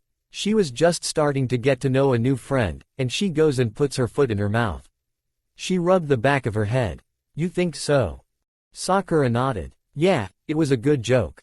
Not really creative. I'm pretty sure a lot of people have used something like it. Fu gave an awkward chuckle. Well, at least I didn't make a complete ass of myself. Are we good? Sakura nodded. Trust me, that wasn't nearly as bad as what I said before I realized I had a problem. She then grimaced again. Don't ask. Wasn't gonna. Fu knew she wouldn't want to talk about something like that if it was as bad as Sakura made it out to be. So, looking for anything in particular, or just sightseeing? Sakura asked before something seemed to occur to her. That's right. Naruto took you for a tour around the village. How was it? Great. I had a lot of fun, Fu answered, smiling brightly. He showed me so many places I want to visit before I go home, and he's just fun to be around, you know. Sakura laughed a bit. I bet he finished off with Ichiraku's, didn't he? Fu giggled. I don't blame him for liking it so much. The food's great, and Tyuki and Ayame make the place feel warm. Sakura nodded. They're good people, she agreed. So, how about you? Are you doing anything right now? Sakura shrugged. Not really. I just had to pick up some stuff. Fu clasped her hands together, looking hopeful.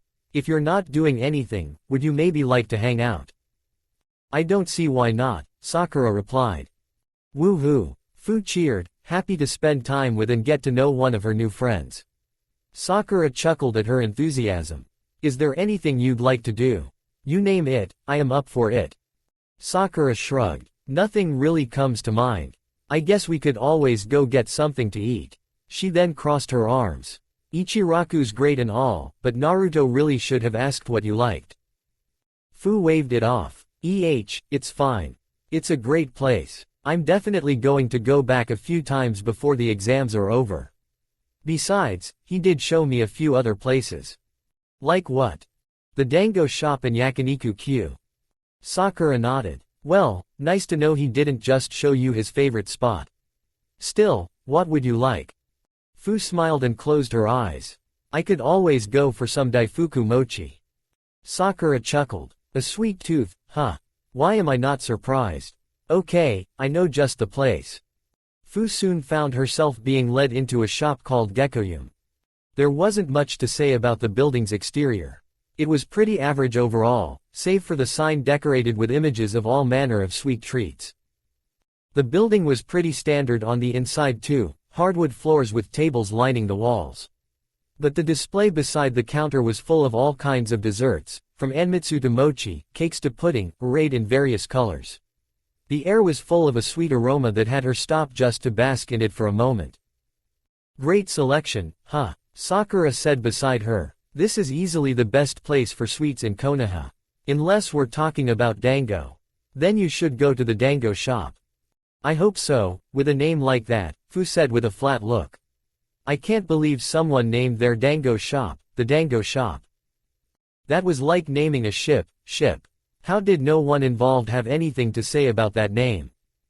Sakura giggled. Her face was easy to read. Yeah, I know. Not exactly the most original name, but they know their dango. As Fu made her way to the counter to order, she stopped as she heard Sakura say, "Hinata." Fu stopped and glanced at Sakura before following her gaze. Sure enough, sitting at a table was the blue-haired girl that had fought her teammate. "Oh, you know her?" Fu asked. Sakura shrugged. "Kinda. My team, hers, and Ino's were all in the same class back in the academy." That makes sense. The members of these teams were all about the same age. It hadn't occurred to Fu since she hadn't gone to Taki's academy. "She's kinda shy, though. She's a lot better than when we were enrolled. I remember she used to hide behind her escort's leg when someone looked at her back then." That was a shame. Hinata seemed nice, from what little she'd seen of her. And strong if she was able to beat Kato. She should be more confident. Maybe they could help, and make a new friend. Sakura turned to her. "Want to say, hi, huh?" She stopped as she noticed Fu was no longer beside her. The mint-haired girl was quickly making her way to the table where the pale-eyed girl sat. "Hi, there," Fu greeted behind her. She immediately realized she made a mistake, as Hinata jumped in her seat, causing the bowl in front of her to fly off the table. It landed on the floor with a resounding crash, a pool of thick red spreading out as Hinata's zenzai spilled. For a moment, no one said anything. Then, Fu said, "Oops. She was really scoring today, wasn't she?" Hinata looked up at her with wide-eyed shock. Fu chuckled sheepishly and rubbed the back of her head. My bad. Sorry about that. Let me buy you another bowl." Hinata blinked, looking to her ruined treat, and back. No, that's okay. No, it was my fault. I should cover it. But, I can. Just take the apology. I don't think she'll take no for an answer," Sakura said as she joined them. Oh, Sakura," Hinata said before looking to the Taki kunoichi. "And you're, Fu." Nice to meet you," Fu greeted, smiling and closing her eyes. Same," Hinata replied. Sorry about walking off back in the tower." Fu waved her off. "Don't worry about it, not like you were the only one." That had been sad and embarrassing, but at least she learned not to try that again. They all turned as footsteps drew their attention. An employee of the shop was headed their way, mop in hand and looking none too happy. We should probably make our orders. And find a new table," suggested Sakura. In short order, the three had taken up another seat. Fu had her daifuku mochi, Sakura had some enko dumplings with syrup, while Hinata had a new bowl of zenzai. Fu smiled as she took a bite of her treat, humming at the sweet taste as she savored the chewy snack. "So, what are you doing here?" Hinata asked. "I ran into Fu walking around town after I'd finished some errands. Neither of us really had anything to do, so we thought we'd hang out," Sakura explained. Fu swallowed and smiled at Hinata. "I was doing some sightseeing. Naruto showed me around the village, and there are lots of places I want to try out." She then closed her eyes, reached into her pouch, and pulled out a deck of cards. Brand new, with Konoha's symbol on the back. Not to mention, look for souvenirs. "Aren't you kind of taking this lightly?" Sakura asked. "You're acting like this is a vacation here." For Fu, it kind of was a vacation, even with everything else going on. Still, she rubbed the back of her head sheepishly. I don't think so. It's not like I'm shirking my training. Besides, I told you I've always wanted to get out and see the world, and this is the first time I've ever been someplace interesting, so." Sakura nodded. "I get it. You want to make the most of it, huh?" I just hope I can find something for Shibuki too," Fu replied. "Shibuki? Is he one of your friends back in Taki?" Sakura asked. Fu nodded and smiled brightly. "Yep, he's also my village chief. His father took me in, so he's kind of my brother." Hinata's brows shot up while Sakura's jaw dropped. "Wait, your brother is the leader of Taki?" the pink-haired girl asked. "Yep," Fu replied cheerfully. "It sounds like you two are close," Hinata notes. Fu nodded. "We had something of a rough start, but since he warmed up to me, he's always been there. I try to be a good sister for him," she rubbed the back of her head again. "But I know I can be a handful sometimes." Then Sakura frowned. You'd think your team wouldn't be so quick to blow you off." Just because her brother is respected doesn't mean she is, Hinata said quietly. Wasn't that the truth? Still, it sounded like she spoke from experience. Huh. It's nothing, Hinata said, averting her eyes to the floor. Fu frowned. She wanted to press on it, but she didn't think the pale-eyed girl would respond well. Unlike Naruto, who was as exuberant and outgoing as her, Hinata was shy and probably wouldn't open up if prodded. Best move on and try again when she knows her better. Well, I'll get there. Sakura gave her an odd look. So, you said your goal was to make 100 friends, right? How far have you gotten? Fu smiled, closing her eyes. Thanks to Tyuki and Ayame, I've got 6. I see, Sakura said before she smiled back at her. Well, sounds like you're well on your way. Yep, the mint-haired girl replied before looking hopefully at the pinkett. We've gotta hang out some more before the exams are over. It's not really friendship when we barely know each other. Sakura nodded. No problem. I did say we could play some trivia together sometime. Yay, Fu cheered. She then looked curiously at Sakura. So, do either of you have any siblings? Sakura shook her head. Nope. It's just my parents and me. Hinata looked to the other Konoha kunoichi and said, I don't think I've ever met them. What are they like? Well, there's not much to say. Sakura began. They're pretty normal overall, I think. My parents are a retired ninja. They, weren't great at the job. Neither of them made it past genin. She then scratched her cheek. They can be kind of overbearing sometimes. More so my mom. Not to mention embarrassing. Especially my dad. He's always joking, and he just can't resist making a pun. Fu closed her eyes and smiled. They sound nice, and your dad seems like a lot of fun. Sakura just stared down at her food with an unreadable expression for a moment, causing Fu to frown. You know, I used to actually find them kinda annoying. How they'd pry into my life so often. There were times I wished I was on my own. Like, if I had parents so caught up in their own lives that they didn't have time for me, you know. Fu's frown deepened, unable to understand how Sakura could feel that way. But before she could say anything, she continued. But, then I thought about my team. I'm sure you know by now Naruto's an orphan, and he's always been on his own. Fu nodded, and Sakura continued. And you've probably heard about Sasuke's clan. And my sensei. He told us what his family was like and, well, suffice to say that's not a pretty story either. The pink-haired girl scratched her cheek. After thinking about all they went through, I'm just grateful to have parents who care. I have a hard time thinking about how stupid I used to be. Fu had been smiling until she said those last words. Don't say you're stupid. Sakura looked up at her. Fu's right, Hinata said, getting Sakura's attention. It's not stupid. You were only thinking of what you knew. Fu nodded. Yeah, you just needed some perspective. After a moment of thought, Sakura replied. I guess so. She then smiled at them. Thanks, you guys. I've been pretty hard on myself lately. She then turned to Fu. I'll introduce you next time we hang out. We can play some games at my place. I'm looking forward to it. Fu replied. She then turned to Hinata. And how about you? Do you have any siblings? Hinata looked away, causing Fu to frown. Oh, right. That Neji guy is your cousin, isn't he? He's kinda harsh. What's his deal? Hinata didn't reply. Didn't raise her eyes to them. The blue-haired girl raised her hands before her chest, clenching them together tightly. Oh boy, this reminded Fu of her own past. Flashback. Fu, Shibuki cried as he burst into her room, looking around in panic. When his gaze landed on her, he sighed in relief and frowned. I can't believe you actually snuck out. I know how much it sucks to stay cooped up like this, but father was just looking out for you. The 7-year-old didn't respond. She hadn't even turned to look at him. She was gazing out the window, her back turned to him.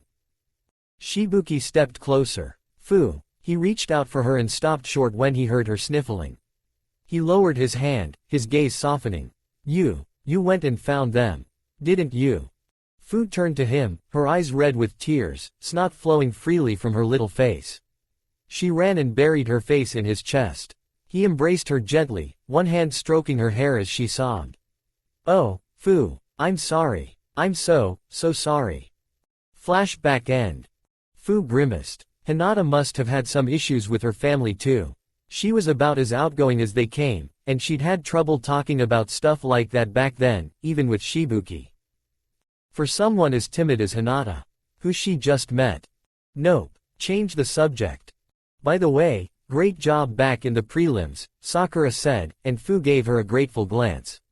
You've gotten a lot better since the academy. Even after seeing your cousin in action, that Kato guy didn't know what hit him. Hinata smiled and nodded. Thank you. Way to go, Sakura. Kurenai must be a good teacher. And you must have really been putting in work to grow so much. Hinata nodded. I wanted to be able to support my team. I couldn't afford to stand to the side like I used to. But I could say the same about you. You've changed a lot from when we were in the academy. Yeah, well, my team and I went through some stuff, and Kakashi-sensei's really been putting us through the ringer. But then, everyone who made it this far probably worked themselves into the ground. Sakura said. She then looked to her plate and scratched her cheek.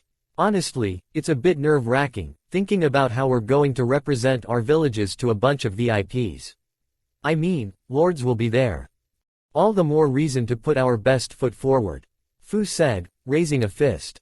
Just think of everything you went through to get here and go full throttle from start to finish. Here, let's do our best, Sakura replied, somewhat fired up. After a second, Hinata nodded, looking encouraged. Satisfied, Fu took a bite of her mochi and hummed at the taste. Making new friends and eating delicious food.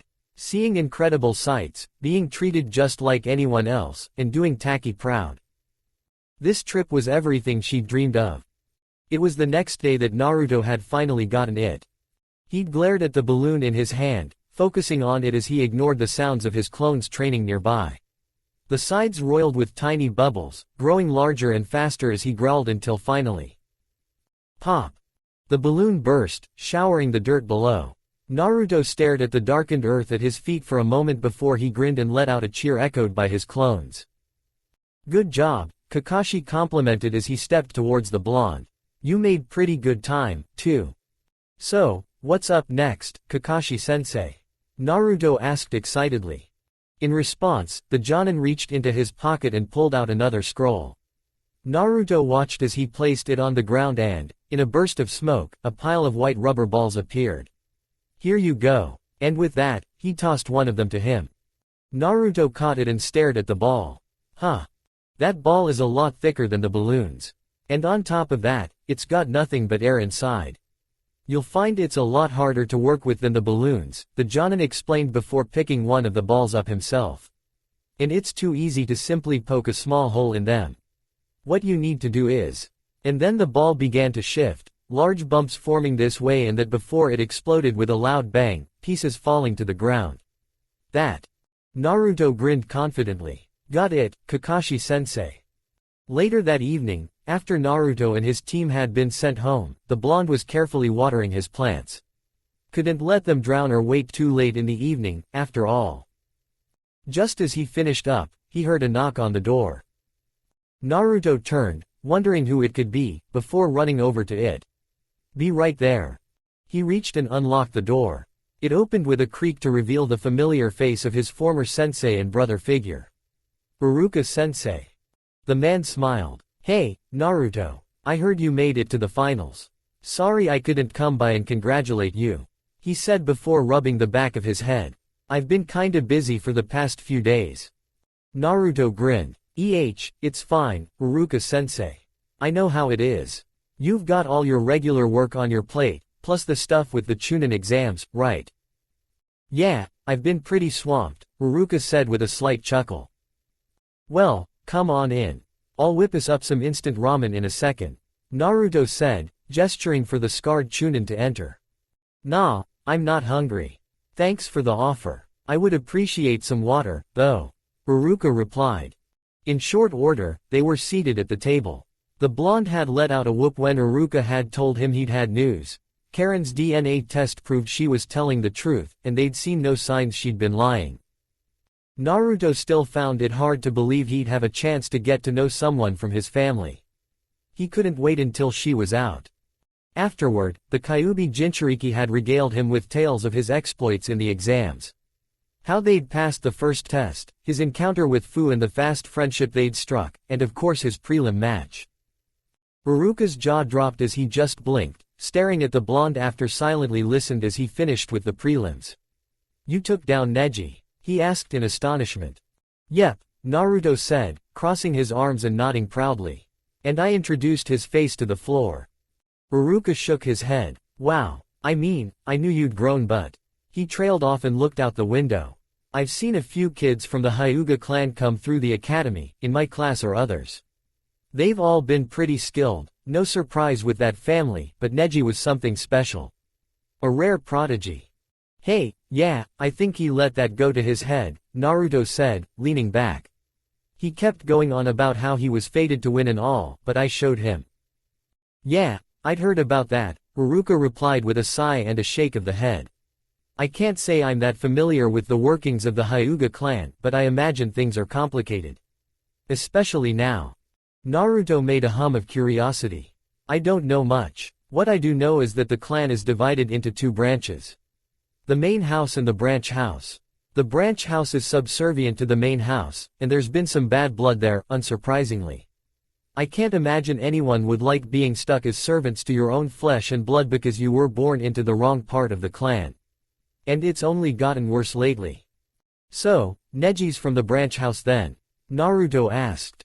Uruka nodded. "And Hinata's from the main one. It's pretty easy to tell, one gets picked by a servant every day, the other walked home alone." Huh, Naruto did kinda remember that. He'd watched parents pick up the other kids back in the academy. Hinata, though, was always taken home by someone different.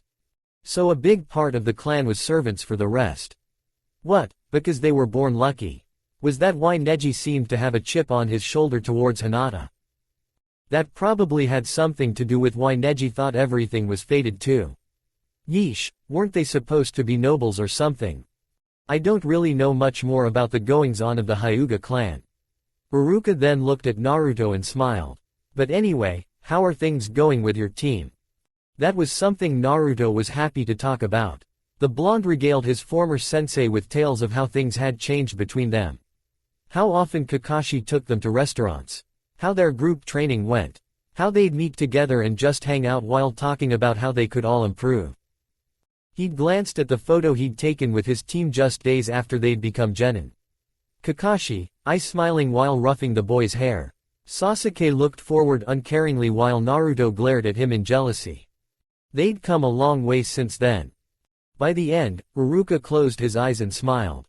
"I'll admit, I understood why you three were put together, but I was still worried after seeing how you got along in class. But I see I shouldn't have been. I'm glad you're all getting along so well." Naruto chuckled. "Yeah, we were probably exactly what you'd expect at first, but I couldn't be happier with how things turned out. They're kinda like family, you know." "And that's how it should be," Uruka replied with a nod. "You know, between you processing what happened in Wave and how busy I've been with the academy, I never got a chance to tell you how proud I am of you." Naruto looked surprised at that. Uruka smiled warmly. "You've grown a lot. And not just in skill. The way you did all you could just to give one kid hope, never mind all you and your team did for the Land of Waves. A lot of people would say you're chasing an impossible dream. But I believe in you." Naruto was silent for a moment, then he smiled warmly. "Thanks, Uruka-sensei." With a sigh, Hiruzen stood at the edge of Konoha's hot springs, just beyond the bridge that stood over the steaming river that trailed out from the building. He was sorely tempted to rest his old bones in the warm waters for a minute. But he didn't come here to relax, though his reason for being here was personal in some ways. With his hands behind his back, the third god of shinobi slowly stepped over the bridge. He walked past the building and towards the woman's bathing area.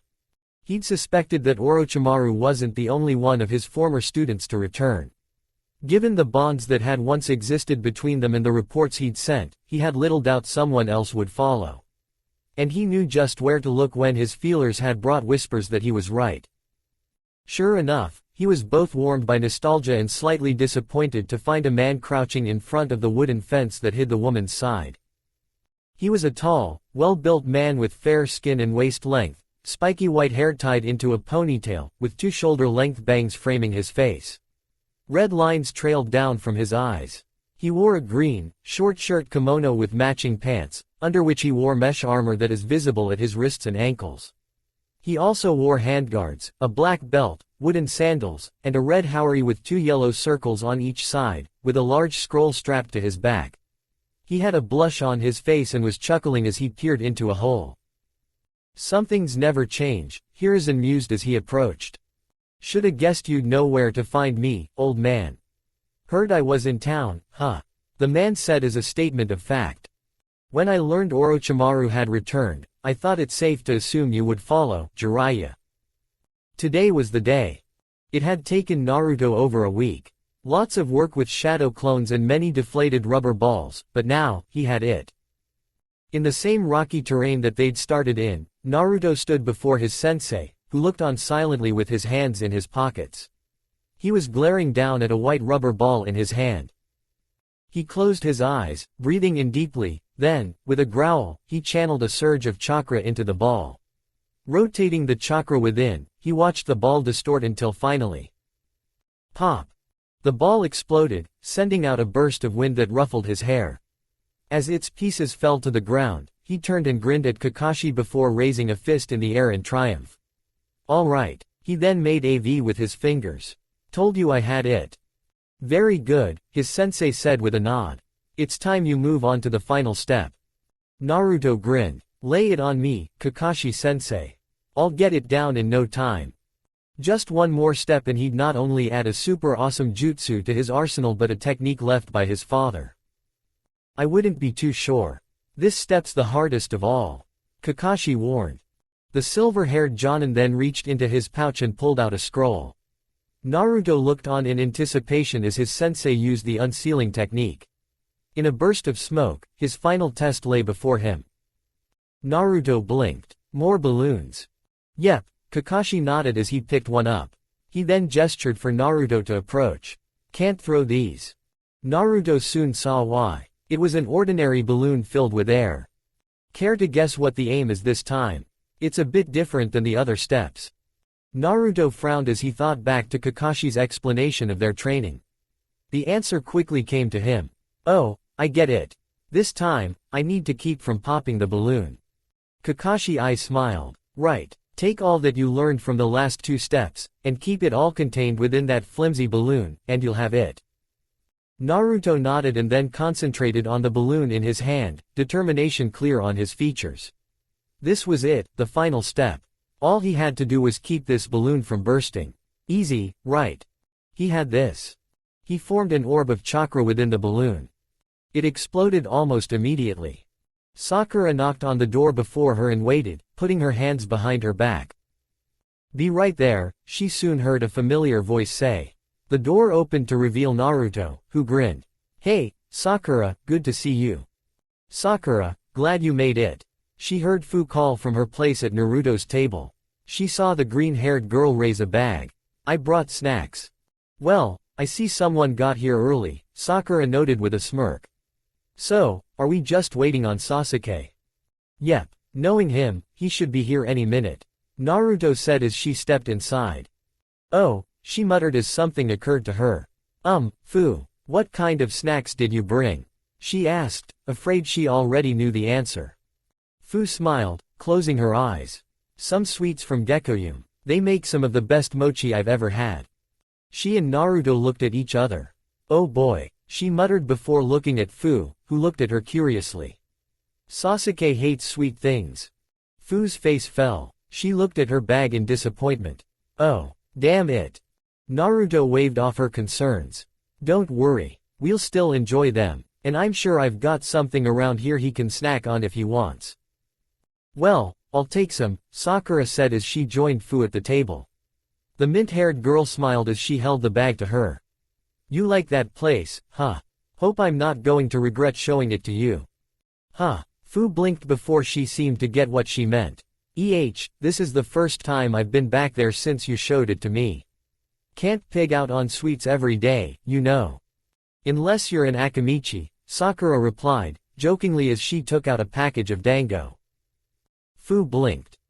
You mean like, Choji. She giggled. Well, he was the only one snacking during the prelims.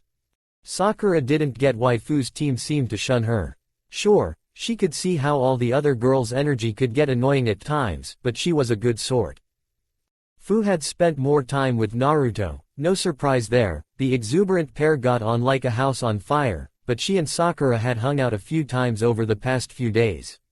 Fu seemed to be able to find a way to make just about anything fun. And she was surprisingly good at just about any type of game. And yet, it seemed she wasn't well liked back in Taki. When your brother's the leader of your village and yet is pretty much your only friend. Ouch. It reminded her of her early days in the academy, before Ino. Back when she spent most of her time crying because the other kids made fun of her forehead. No one was willing to even talk to her aside from her parents. Either because they made fun of her too, or they were afraid of making themselves a target. Well, Naruto tried. Sakura felt a bit ashamed about how she'd responded, now that she'd thought about it. Seriously, why did he have a crush on her? It was part of why she wanted to be Fu's friend like Ino had been for her, even if they wouldn't be able to keep in touch. Guys. Fu began, getting their attention. She looked a bit uncertain, her orange eyes looking to the ground before looking back at them. Is there a reason Sasuke's so distant? I mean, I get that he still doesn't know me that well, but he doesn't seem to talk much to anyone besides you guys. Naruto and Sakura shared a troubled look. Fu quickly picked up on that. That bad. Never mind then, forget I said anything. Naruto sighed, rubbing the back of his head.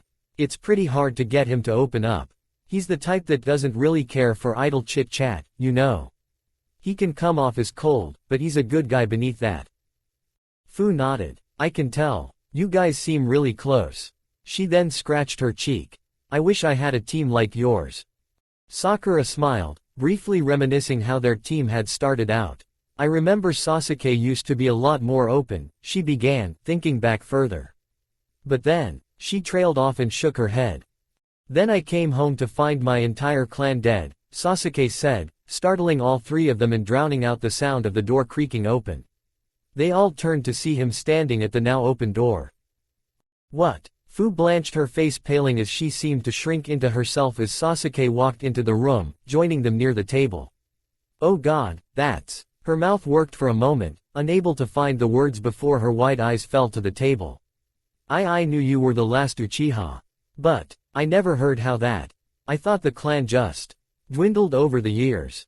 We owned an entire district, the Uchiha informed her, looking at her and then out the window. It was almost its own village inside Konoha. And then in one night, he trailed off, not seeming to look at anything as his eyes stared out at the village, his hand clenched at his side. She could see emotions warring within him as he stared out. The tensing, the furrowed brow, the unseeing look in his eyes. Sorrow, loss, anger. Sasuke. Sakura looked toward him with concern, a single hand raised to her chest. She still had trouble wrapping her mind around that. It didn't help that no one ever told them who did it. The adults probably knew, but they never told the kids, and no one was about to ask Sasuke about it. Fu looked at him in horror, her eyes wide and mouth agape before her gaze trailed down, her hair covering her eyes. The mint-haired girl was probably trying to put herself in his shoes. Sakura knew she had. Imagining coming home to find just her parents like that. It had really made her appreciate them more.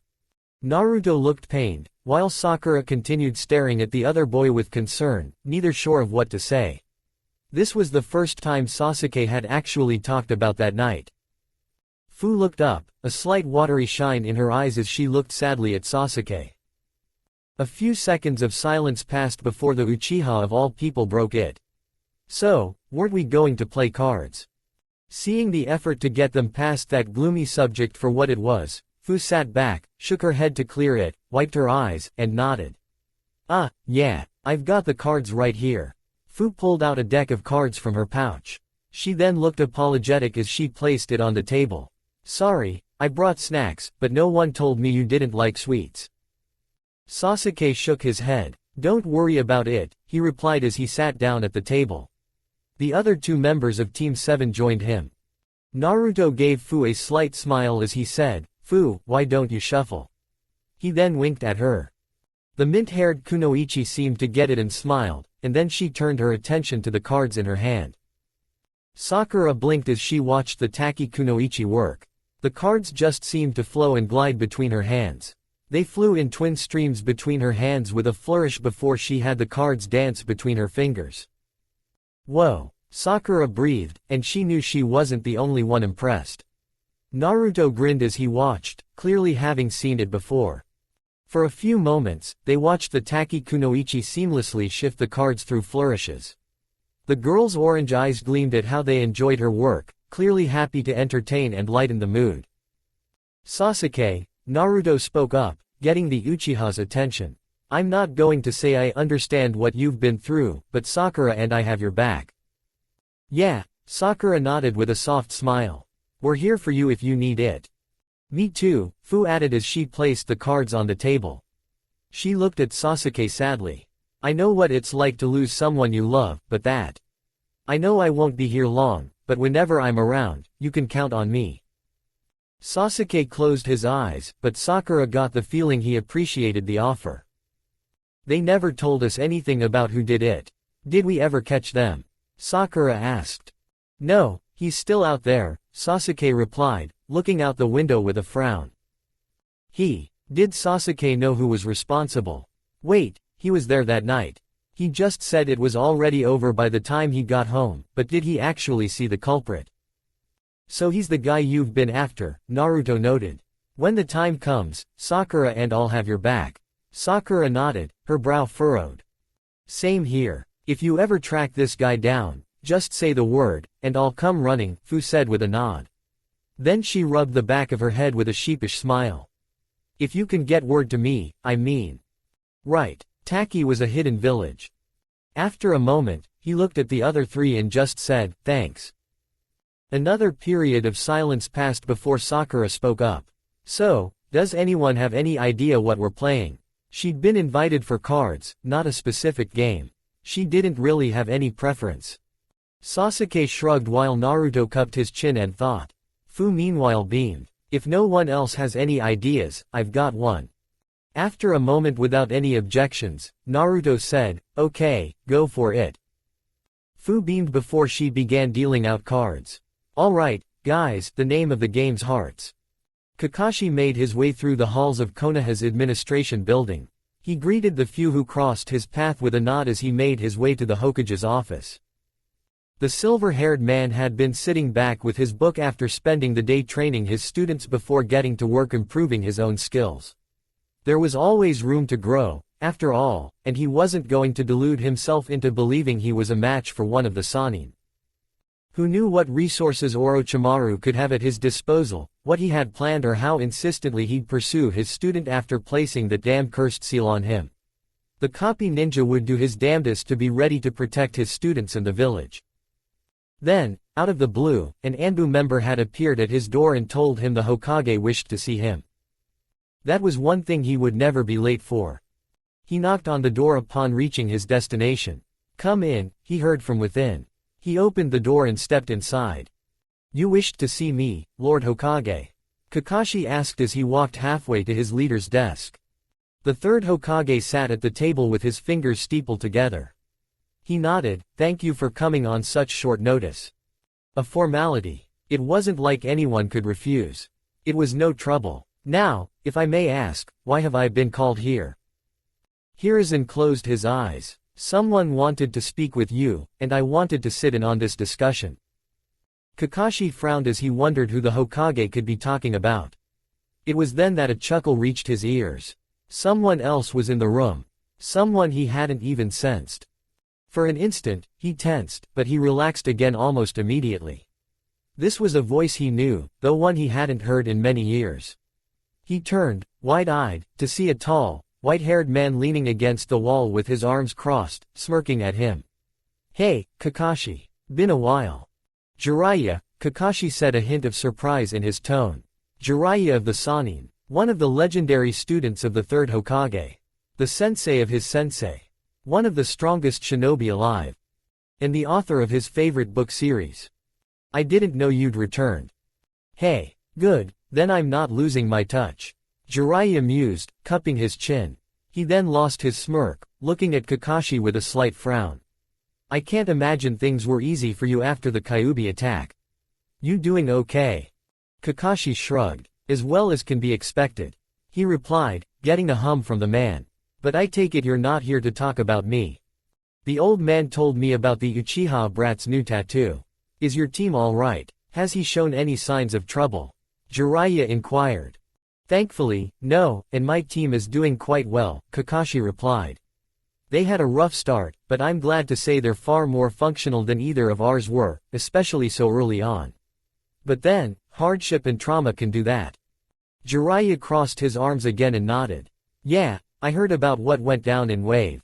Don't worry, I'm not going to judge you for it. They're your team. Besides, I'm sure you've already had plenty of that. He heard the third make a noise of disapproval behind him. Well, glad to hear Sasuke's alright. From what the old man told me, they've come a long way. Jiraiya said. So, tell me about Naruto. Kakashi had been expecting that from the moment he noticed Jiraiya's presence. He closed his eye. Well, he's not known as Konoha's #1 hyperactive knuckleheaded ninja for nothing. When he was first assigned to me, he was a prankster who was always vying for attention. No surprise, given how he was treated. And he had a degree of overconfidence that was just staggering.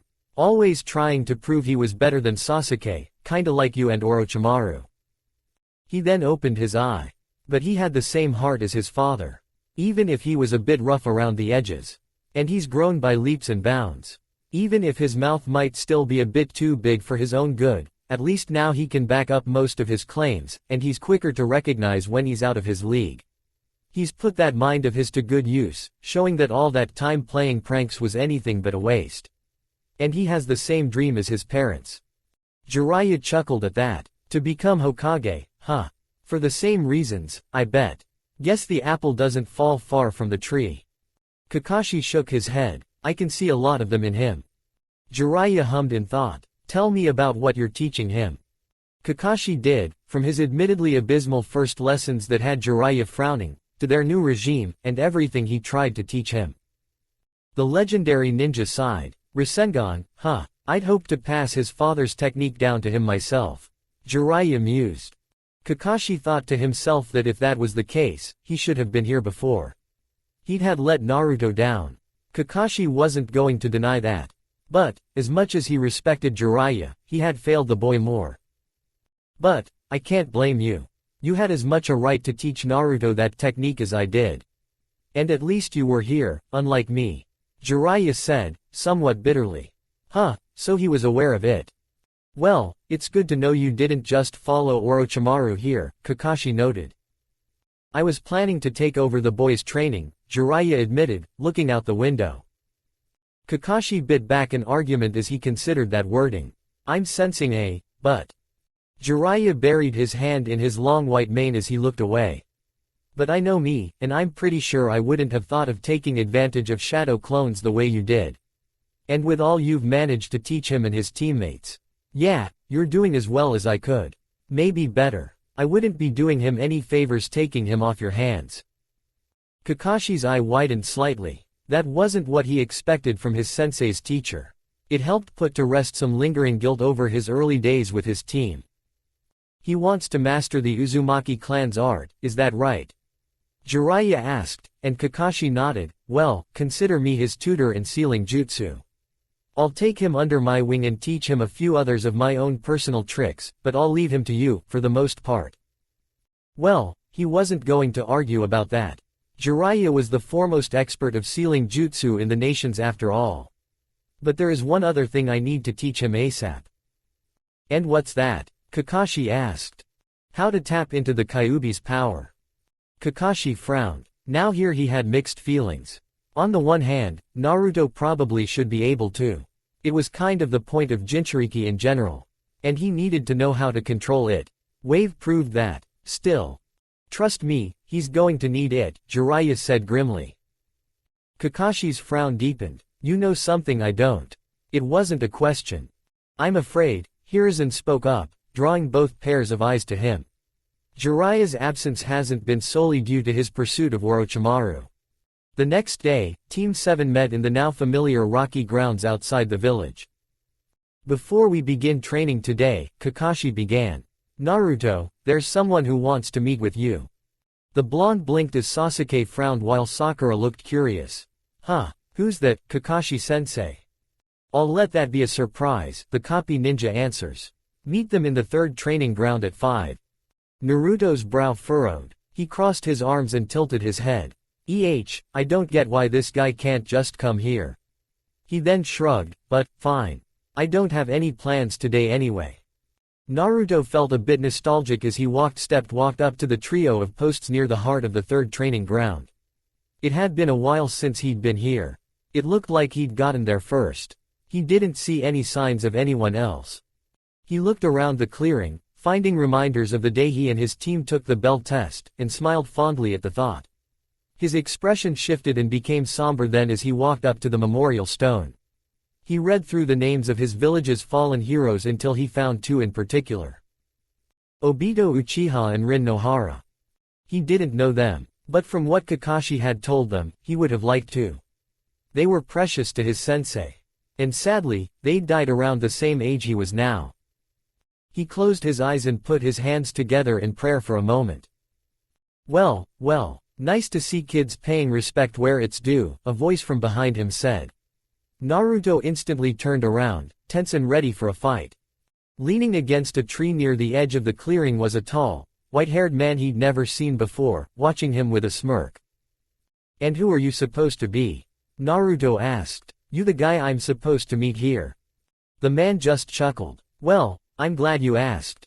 At that, the man placed his palm forward, his head held high in a dramatic pose. My name is known throughout the elemental nations. A hero of 2 ninja world wars. A man whose very name sends villains fleeing into the shadows. The one known as the Toad Sage of Mount Myoboku. He slid 1 foot forward, spinning his head so that his ponytail whipped through the air and raising his other hand over his head. The one, the only, the legendary Jiraiya. Jiraiya of the Sannin. Another one of the students of the 3rd Hokage and the man who trained his father, the 4th Hokage. This wasn't what he'd expected. He thought it was a pretty cool introduction. Even if he didn't, it's not like he'd have room to talk. Just one look at his original ninja ID, which he still thought was awesome, would tell you that. Still, he kinda expected such a legendary ninja to be more dignified, like the old man.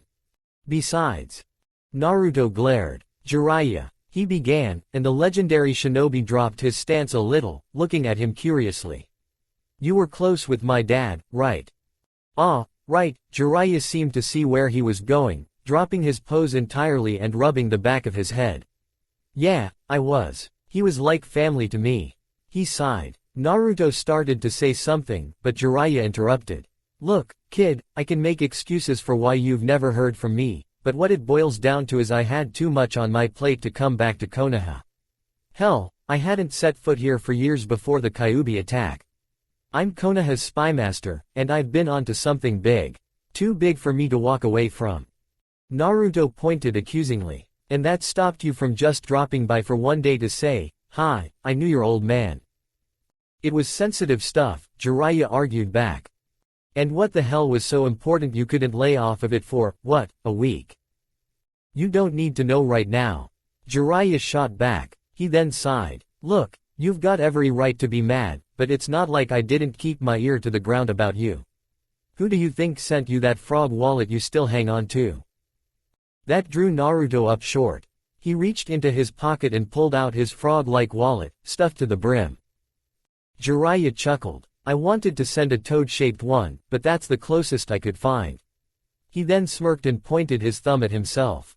Truth is, half the gifts the old man gave you over the years were actually sent by yours truly.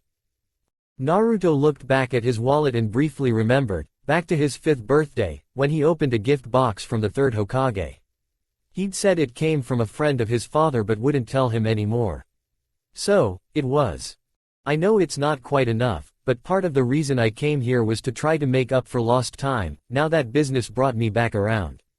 Jiraiya continued. And, I've got something for you. With that, He clapped his hands together before slamming his palm to the ground. The toad sage vanished in a burst of smoke, and when it cleared, Naruto's eyes widened to find he was sitting on the back of an orange toad with blue markings. It was so big that Jiraiya could sit on the back of his neck. It had a necklace of blue beads hanging from its neck, the largest one at the center bearing the kanji for loyalty, and in its mouth, wrapped up in its tongue, was a large scroll. "Whoa, a summoning jutsu," Naruto said in amazement. "Haha, that's right, brat. And this is for you." At Jiraiya's words, the toad opened its mouth, its tongue unfurled, extending to lay the scroll at Naruto's feet. Naruto frowned. "What's th? Jiraiya stopped him, the toad's tongue pressing down on the scroll to keep him from opening it. Naruto glared and raised a fist. "Hey, what gives, old man? What even is this scroll anyway?" "That, Naruto, is the summoning scroll of the toads," Jiraiya informed him with a smirk, causing Naruto's eyes to widen. "All you have to do is sign it, and you'll be able to summon them. Just like me." Naruto blinked. "Really? That's all?" He'd thought there would be more to it than that. "Yep, that's it. Just sign the scroll in blood, and you'll be a toad summoner too." Jiraiya then cupped his chin. "Of course, some of the stronger ones might not listen to you if you don't get their respect first." Naruto grinned, brimming with excited energy. "Awesome. So if you'll just let me sign it and—" "Nope," the legendary shinobi held up one finger. "You've got to agree to something first." "Huh, what is it?" Naruto asked eagerly, ready to answer whatever challenge Jiraiya threw at him. "Only for the Sanin's condition to take the wind out of his sails." Jiraiya looked at him severely and said, "You've gotta let me teach you how to tap into the fox's chakra." Naruto stiffened. His mind went back to the bridge. To seeing Sasuke lying unmoving. Then how everything was consumed in red and all he could think about was hatred for the masked boy. "I know. I heard about your only experience with it so far," Jiraiya said solemnly with a nod. "But you need to learn to control it. Not only so you can use the strength to keep from getting in that situation again, but so it doesn't control you if you pull it out by mistake." That drew Naruto up short. If a Jinchuriki is consumed by their Biju's chakra, they become berserkers. At a certain point, they lose the ability to tell friend from foe, and that's just the start. Jiraiya explained before his eyes narrowed. "If you completely lose control of the chakra, the seal will break. The fox will be let loose, and I'm pretty sure the old man explained what'll happen to you." Naruto flinched. "Yeah, he'd die. Besides, it's past time. Most Jinchuriki are taught to tap into their Biju's power when they're a bit over half your age and given special training. I get that the old man wanted you to live a normal life, and I agree with him to a point, but just look at what happened. You almost flunked out of the academy because they didn't think to teach you to control your chakra properly." Naruto grimaced. He couldn't lie. Jiraiya made some points. "I'm sweetening the deal with this contract. So, kid, what's it going to be?" Naruto briefly fought with himself. He really didn't want to use the chakra. But Jiraiya raised good points. He didn't want to lose himself to it if he accidentally drew it out. And if he was stronger, maybe what happened in Wave wouldn't have been so close. Not to mention Jiraiya's former teammate was after Sasuke. They'd need all the power they could get. Naruto was silent for a moment before he answered, staring down at his feet. "Okay. Not just, okay," Jiraiya said. "I hear you don't go back on your word, so want your promise as a shinobi." Naruto grimaced. Jiraiya had been keeping tabs on him. He absolutely refused to break his word. Ever.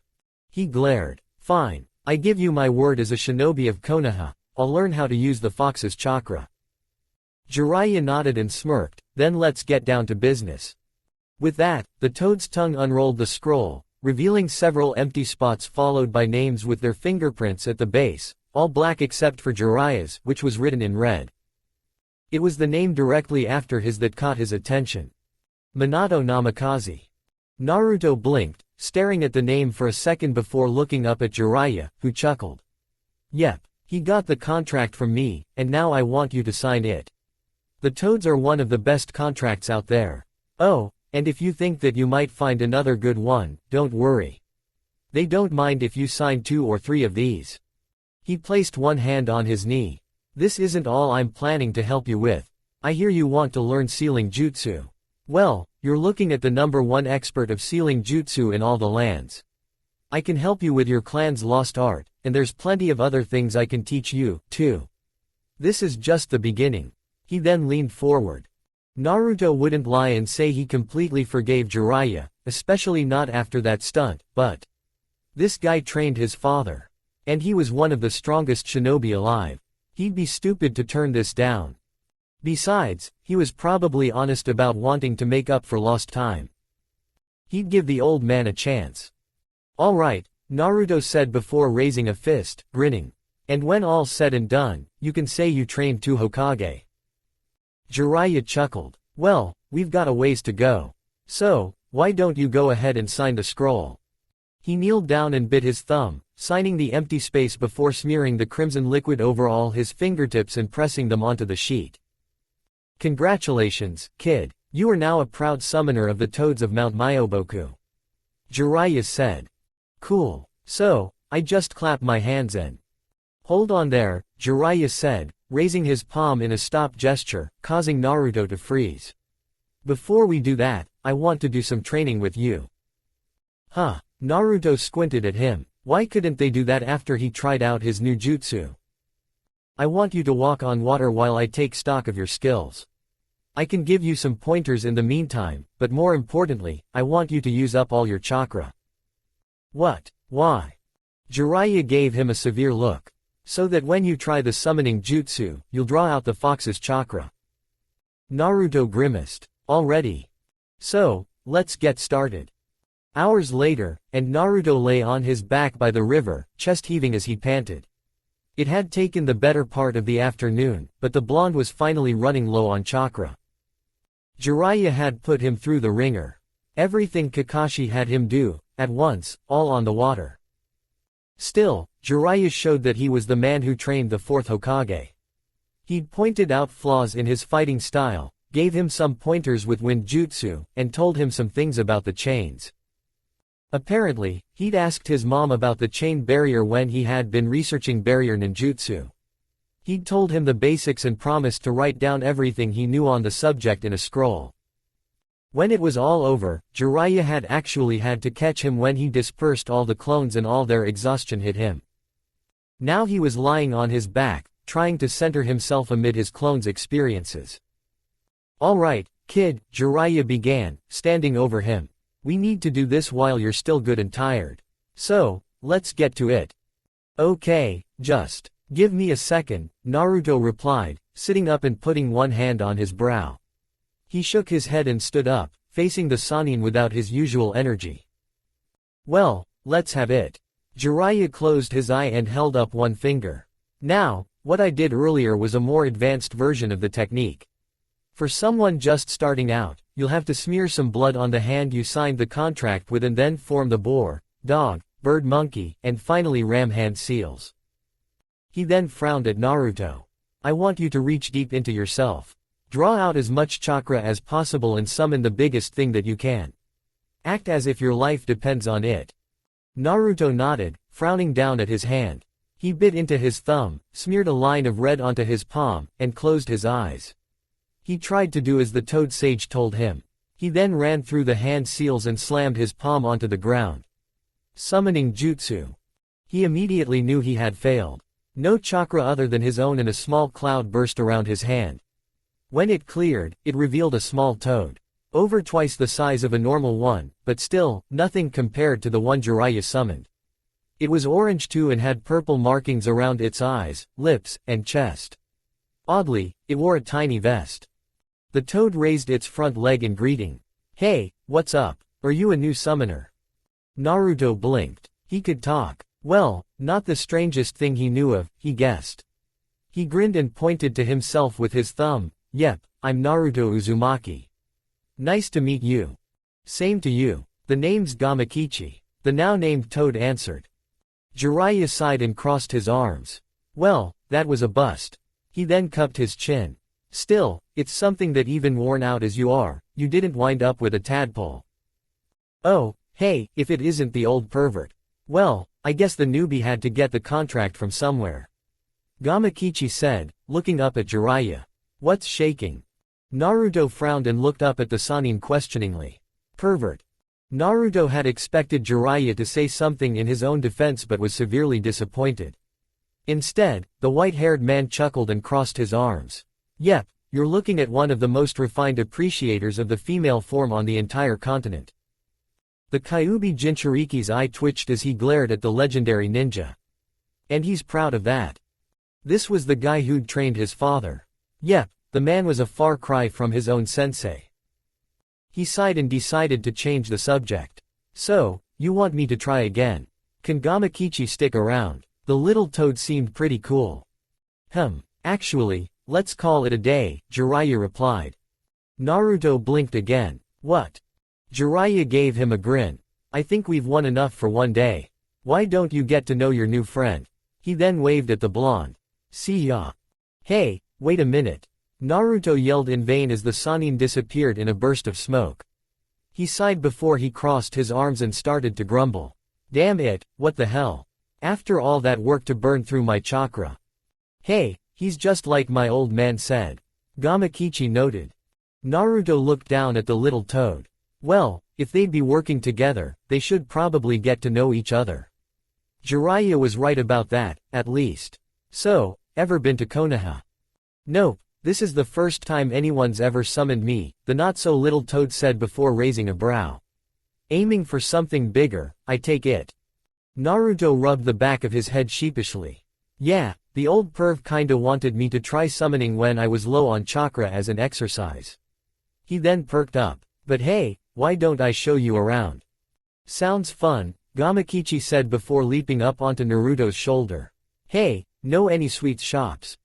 Oh, got a thing for candy. Yep, but nothing like my brother. Then let's make sure you bring something back for him. Alright, kid, let's try something a little different, Jiraiya said as he looked down on Naruto the next day. This time, the Sannin had led the blonde genin into a clearing far outside the village, deep into the forest. So, we're not going to talk about how you just left me high and dry the other day?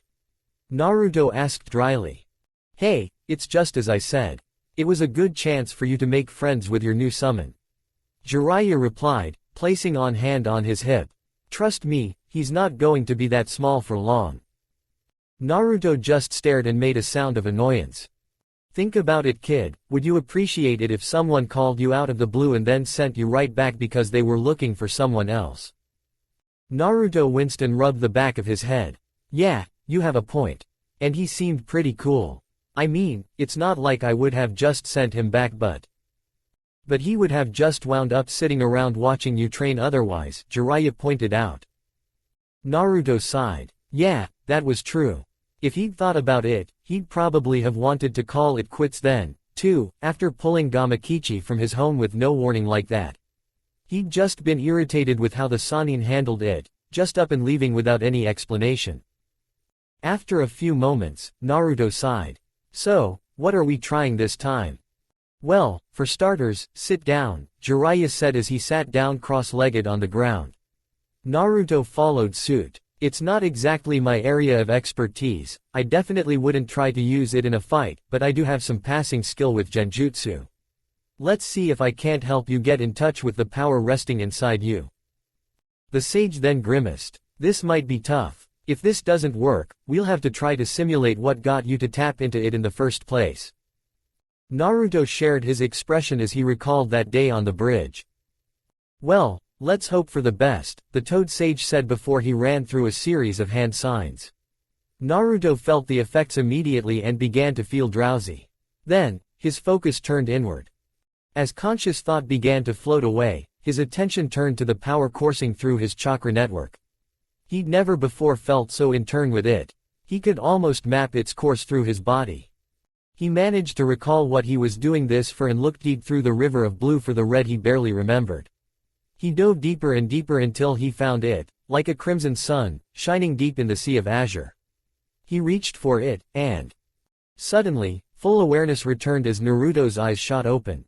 But, as his eyes darted around his surroundings, he found he was no longer in the forest. He stood in what looked like a sewer system with his feet were ankle-deep in water. Droplets condensed on the pipes that littered the ceiling above, dripping down and making ripples in the water below. As he looked up, he couldn't see, but he could feel the chakra coursing through the pipes. But it wasn't his chakra. It was far more powerful and seemed to radiate a feeling of hatred he could sense. Steeling his eyes, he followed the flow of the crimson chakra. He made his way through the halls until he reached a large room. On the other side of the chamber lay a massive cage, pipes trailing out from the corners where it met the wall. Naruto knew what had to lie within. Taking a breath, he approached. As he neared the cage, two massive eyes, ruby with slit pupils, opened within the darkness. Then sharp teeth were bared, each easily as large as he was. Well, if it isn't my jailer. A deep voice rumbled from within the cage. The eyes shifted, their owner seeming to weigh him. I had wondered when you'd finally show yourself here. So, this was the Kyuubi. The nine-tailed fox that had nearly destroyed Konoha and cost his parents and countless others their lives. He wasn't sure what to say. He felt anger, fear, surprised that it had spent these years in this sewer and wondering if that was the seal's doing or what it meant for his mindscape. In the end, he took a breath and went with his default. Yeah, well, can you blame me? I didn't know you were here until half a year ago. The fox huffed. I'm well aware. I've been forced to watch your insipid life play out from within this cage. Naruto blinked. You can see what's going on outside. He wasn't sure how he felt about the Kyuubi watching his life. I see you still have a talent for stating the obvious, the Kyuubi replied in annoyance. He frowned. Then you know why I'm here. Obviously. The toad's latest prospect wants to teach you to use my power. The fox sighed. Well, as much as I loathe being imprisoned, I can't escape from this infernal seal. Besides, now those crimson eyes focused on him. There might be something you can do for me. Naruto glared up at the fox. What the hell could you want me to do for you? The fox laughed. You have guts to glare at me like that, or is it ignorance? In any case, it's not something you need to worry about, for now. Don't expect me to let you use my power frivolously. Crimson chakra seeped through the bars, pouring towards Naruto like a wave before wrapping around him. But, as I don't have much choice, I'll loan you my chakra. Naruto opened his eyes back in reality, the once azure orbs now matching the fox's eyes as an aura of crimson surrounded him. The chakra felt hot like it might burn him. There was a slight haze in his mind, foreign anger that he fought to suppress. It was much easier than it had been on the bridge, with his own rage adding fuel to the flames. Jiraiya smirked. Well, looks like it worked. Naruto stared at his hand, the nails on his fingers sharpened to a point again. He'd need to talk to Kakashi about this. Naruto checked the bandages wrapped around his wrists before rolling down his sleeves. He zipped up his tracksuit before looking in the mirror with a confident grin. A month had passed since the prelims ended. A month of harsh training, time spent with friends old and new and talking with the man who'd trained his father. Now the time had come. Today, he and his team would make Chunin. He knew it. Satisfied that he was all set to go, the blonde left home. He'd rarely seen so few people on the streets as at this moment. He bet the arena was packed. He took to an alley, bounding up the walls to the roof. From there, he could see a large procession of people going down the main road, lined with onlookers. The VIPs were here, all right. He hopped back down to the streets and made his way to Konoha's arena. He'd always wondered what went down in there. He found his team waiting for him at the side entrance, away from the crowds. Hey guys, he greeted Sasuke and Sakura. Looks like I'm the last one, huh? Draw up some last-minute tricks. Sasuke asked. Naruto grinned, something like that. You guys ready to show everyone what we're made of? He asked, punching his open palm with his fist. He got two nods, with a look of determination from Sakura and a smirk from Sasuke. The three of them then walked inside together. Fu looked down from her rooftop vantage point, her legs hanging off the edge as she watched the line of visitors to the village trail onwards toward the arena. She'd gotten up and prepared for her big day bright and early so that she knew she wouldn't miss this. Despite how long she'd been waiting here, she watched no less attentively than when she first arrived. She watched the people eagerly, looking for the person she hoped to see. Fu. The mint-haired girl turned around to see Gichi appear. How long are you going to wait up here? You're going to be late. Don't worry about me, Fu replied with a smile before gazing back into the crowd. I know what time it is. I'm not going to let Shibuki down by being late. She wasn't sure she'd be able to look herself in the mirror again if she did. And that's why you're up here, right? You're waiting to see if he's going to be here, Gichi guessed with a raised brow as he crossed his arms. Fu just giggled and closed her eyes. At least he knew her that well. She wondered if maybe he was starting to warm up to her. He had considered meeting her new friends a few times. And he and their sensei asked what she'd been up to with them. It was nice that they were looking out for her, even if she couldn't tell if it was because they cared or just because of her importance to Taki. Gichi sighed, well, I might as well wait up here too. It'd be nice knowing he's cheering us on. The mint-haired girl briefly looked back at him with a beaming smile before looking back at the crowd. You know, I half expected you to cause some big scene as you did at the tower. You get everyone back home up in arms enough. Gichi noted. That's because they don't like it when I go exploring. And, well, you know. Right, like the time you decided to vanish for a whole day to make the Chunin play hide and seek with you. Gichi asked dryly, getting another giggle from Fu as she sheepishly rubbed the back of her head. It was then that Fu's eyes widened. She shot to her feet with a beaming smile as her hands formed eager fists in front of her. Look, there he is. Down below, walking amid the arrivals was a trio of Taki shinobi. At their head was a young man just out of his teens. The man had black eyes and long, dark brown hair. He wore gray pants with a green shirt and had a gray shoulder pad on his left shoulder with a brown strap across his waist. Fu brought her hands to her mouth, made a funnel, and called out, "Hey! Shibuki!" The man turned surprised eyes up to her, and she waved down at him. He returned the gesture with a smile. Fu squealed happily. Well, satisfied? Gichi asked. Yep, let's go make him proud. As Naruto and his team entered the stadium, he paused as he looked up at the stands. They were almost packed full. And the blonde could see more people coming up through the many stairs. No surprise, he guessed, considering how many VIPs were here. He wondered where Kakashi was. He had to be up there somewhere. He looked beside him to see how his teammates were handling it. Sasuke seemed apathetic of the many eyes that were on them, while Sakura seemed nervous. Sakura, Naruto said, getting her attention. Just take a breath, we've got this.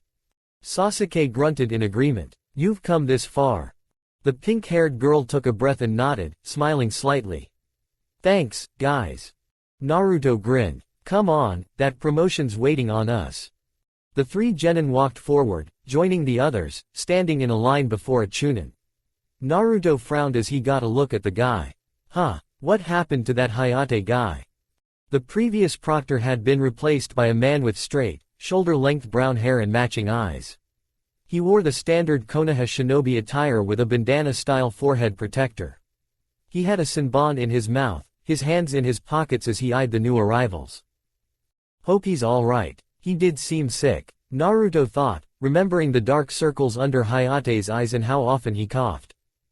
He looked at the other genin, lined up in front of him, and found they were some of the last to arrive. Shikamaru, Hinata, and Gaara's team were already there.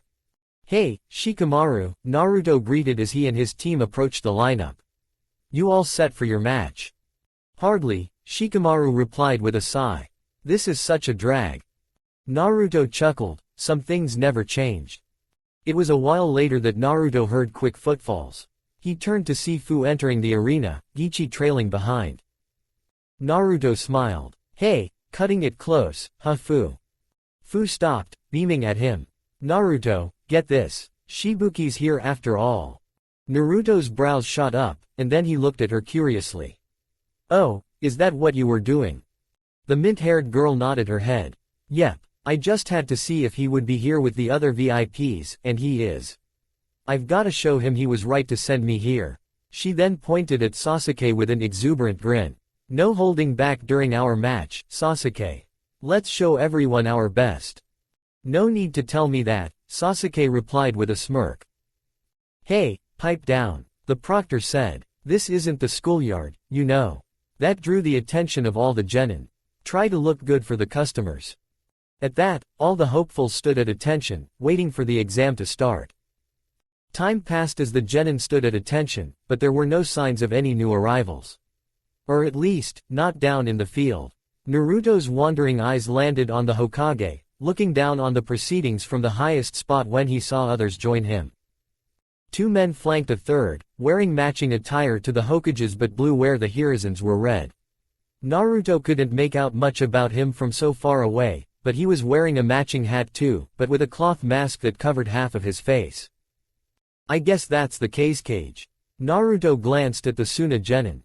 Gaara was giving their leader an intense glare, but aside from that, they didn't seem to react. Minutes ticked by, and as the time for the exams to start approached, still, the final hopeful didn't show. Strange, given that it seemed like Orochimaru had wanted them to participate. Wouldn't he care that this would embarrass his village? Then again, given who he was talking about, maybe not. Finally, the third Hokage stood. Everyone, before we begin, I would like to thank you all for coming to Konoha's Chunin exams. The third god of shinobi called out, his voice echoing throughout the arena. We will now start the tournament between all the participants who made it this far. I ask that you stay and watch until the end. All right, the proctor said, turning to face them. It looks like we have a no-show. He then turned his brown eyes on Gaara. If you're late for your match, that's an automatic forfeit. Bad luck, hers was up first. Therefore by default, Gaara is the winner of the first match. The redhead just scoffed. The crowd, meanwhile, didn't seem happy about that. Naruto could hear the people grumbling about it. No surprise, he doubted that happened often. Well, nothing we can do but move on. The proctor then pointed his thumb at his chest. Name's Genma Shiranui, and I'll be the proctor from here on out. Now, in case anyone's forgotten, he said before he reached into his pocket and pulled out a sheet of paper. Here are the matchups for the final round of the Chunin exams. It was the same sheet Ibiki had drawn up a month ago. We're moving on to the second match. Rules are the same as the prelims, there are no rules. The fight continues until either I decide it's over, or one of you dies or acknowledges defeat, Genma briefly explained. Now, everyone but Sasuke and Fu, head up to the waiting room. He said, jerking his head at the open room above. As the genin sans the combatants made their way to the stands, Naruto half turned to face them and said, break a leg, you two. Fu took her spot across from Sasuke, took a deep breath, steeled herself, and slipped into her fighting stance while Sasuke did the same. This was it. This was what Fu had spent the last month training for. Here was her chance to put Taki's name back on the map, just like Shibuki dreamed of. Her brother, who was watching right now, was somewhere up in the stands. Time to make him proud. The mint-haired girl was tense, her brow furrowed as she looked at her opponent with determination as she waited. The proctor raised his hand. And, begin. Fu shot forward, blurring out of sight as crimson bled into Sasuke's eyes. The Sharingan, the dojutsu of the Uchiha clan. And she didn't know what it did.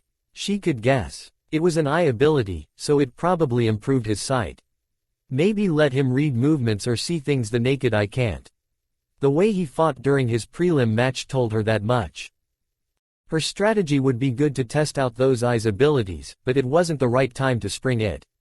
That left only one way to find out.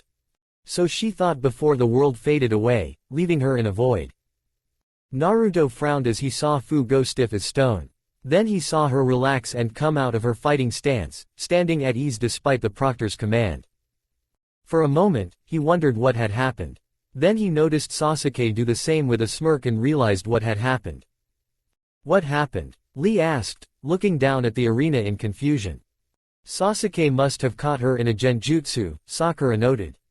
End a fight before it begins if you have the chance, just like Kakashi-sensei taught them. Naruto gripped the railing, staring hard down into the arena. Yeah, that sounds like what he'd do. Lee's eyes widened. That quickly. He then frowned as he looked at the two combatants, probably wondering if Sasuke could have done that when he challenged him before. Geez. Gichi said with a sigh, putting one hand on his head. Thought so, Shikamaru agreed. It's the smart move. He might be showing his hand a little early, but it'll mean he'll be fresh in the next match. He eyed Gaara. And given who his opponent is. Sakura shook her head and looked to the ground. Ah, man, I can't say I blame him, but. Poor Fu. Yeah, his thoughts exactly. He was torn. On the one hand, he couldn't help but applaud his rival and teammate for winning so quickly. But, on the other, he'd hate to see his new friend, someone he felt surprisingly connected to, go down like this. It would be humiliating to lose before the match even started. His grip tightened on the cold steel of the railing as he watched Sasuke walk up to his opponent. Come on, Fu, do something. The Proctor put his hand on his hip. Naruto didn't doubt he already knew what had happened. You know you two can start anytime, right? Sasuke looked to the Proctor. That won't be necessary. My opponent will no longer be able to battle. The Proctor crossed his arms. Oh, he turned to Fu. Is he correct? Can you no longer fight? No response. Sasuke stopped right in front of her. See, he said, reaching out to push her. She can't even stand. Just before he touched her, Fu's arm snapped up like a predator and caught Sasuke's wrist. What? The Uchiha said, taking an involuntary step back at the unexpected action. Fu's eyes are now shone with their usual brightness, looking right into his Sharingan. Sorry, Sasuke. Maybe next time. Naruto grinned. Way to go, Fu. How had she broken out of the Sharingan's genjutsu? He knew well the power of his clan's vaunted eyes. From stories to personal experiences, he knew how quickly those techniques could end a fight. So how had Fu broken it so quickly? He doubted she was a prodigy with genjutsu. Her chakra rivaled Naruto's, bizarre as that was, and he knew firsthand from seeing Naruto train how much more difficult that made controlling it. That made learning things like genjutsu much harder. A Kekkei Genkei of her own. Doubtful, given that she didn't have a family name, but not out of the question. Special training to counter genjutsu. Why that specifically? Any further musings were cut off when Fu pressed her advantage, throwing a punch at his chest. He deflected the blow but was taken off balance when Fu pulled at his captured arm, pulling him right into a knee to the gut. She spun on her heel, momentum aiding to the high kick that landed squarely on his jaw, sending him reeling back. She shot forward, blurring out of sight, and drove her fist right into his solar plexus while he was still dazed from the blow. Another kick to the chin sent him into the air. Fu leapt into the air after him, peppering him with blows before spinning and slamming her leg into his back, sending him crashing to the ground. That was his chance. He recovered and looked up. Then, out of the corner of his eye, seeing her weave hand seals. Webbing burst from her hands, a single thick thread, ending in a net that would ensnare Sasuke, but the Uchiha kicked himself to the side. Sasuke landed on his feet, and his crimson eyes honed in on Fu as she landed. She immediately vanished in another burst of speed, but he could see her every move, his eyes showing him a shadow of where she would go. Fu reappeared in front of Sasuke, spun, and swept out her arm, only for the Uchiha to duck under the attack. He jumped back when she continued her momentum and lashed out with her leg. The mint-haired Kunoichi pressed the attack, launching forward with a jab. Sasuke brushed the attack aside with his forearm. He sidestepped when she lashed out with a kick and then grabbed her arm when she jabbed at him with her elbow. He retaliated with a kick, and she quickly raised her arm to shield her chest from the blow. Sasuke then leapt into the air and twisted, aiming another kick at her head. She ducked beneath the attack, and the two disengaged, Sasuke kicking off her chest as she forced herself back. She burst into motion, vanishing and reappearing in bursts of speed as Sasuke's head turned this way and that to keep her in his line of sight. She weaved in and out, striking him before backing off. Then, she leapt into the air and came down at him, and her fist raised back. Ah, that move. Sasuke vanished in a burst of speed of his own. He reappeared in the air about a dozen yards away, weaving hand signs before inhaling. Fire style, Phoenix Flower Jutsu. He breathed out a stream of fireballs as Fu dodged left and right, forced back as he peppered the arena with fire. He landed, his view obscured by smoke, debris, and embers, but he could still see her through her chakra. He saw her charge toward him and threw shuriken before using body flicker. He saw from her movements that she deflected his ninja stars with a kunai before throwing more in his direction. Was she a sensor, or did she just have good hearing? The latter made sense. She'd need to be able to fight without sight to make the most use of that silver powder technique of hers.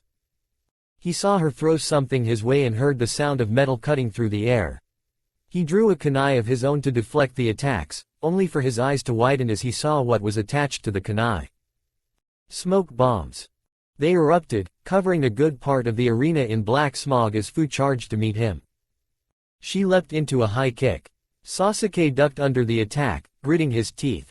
He could still see her chakra, but without reading the subtle shift in her muscles, the Sharingan couldn't predict her moves. Not good. Because as Sasuke surmised from seeing Fu fight so far, she seemed to focus on taijutsu and close-range combat. He swept his leg out to knock her off her feet as she landed, only for her to leap over the attack. She raised her leg in an axe kick, and he jumped back. He reached into his pouch and drew shuriken wrapped in ninja wire. He threw them and smirked as he sensed them sail past her in the smog.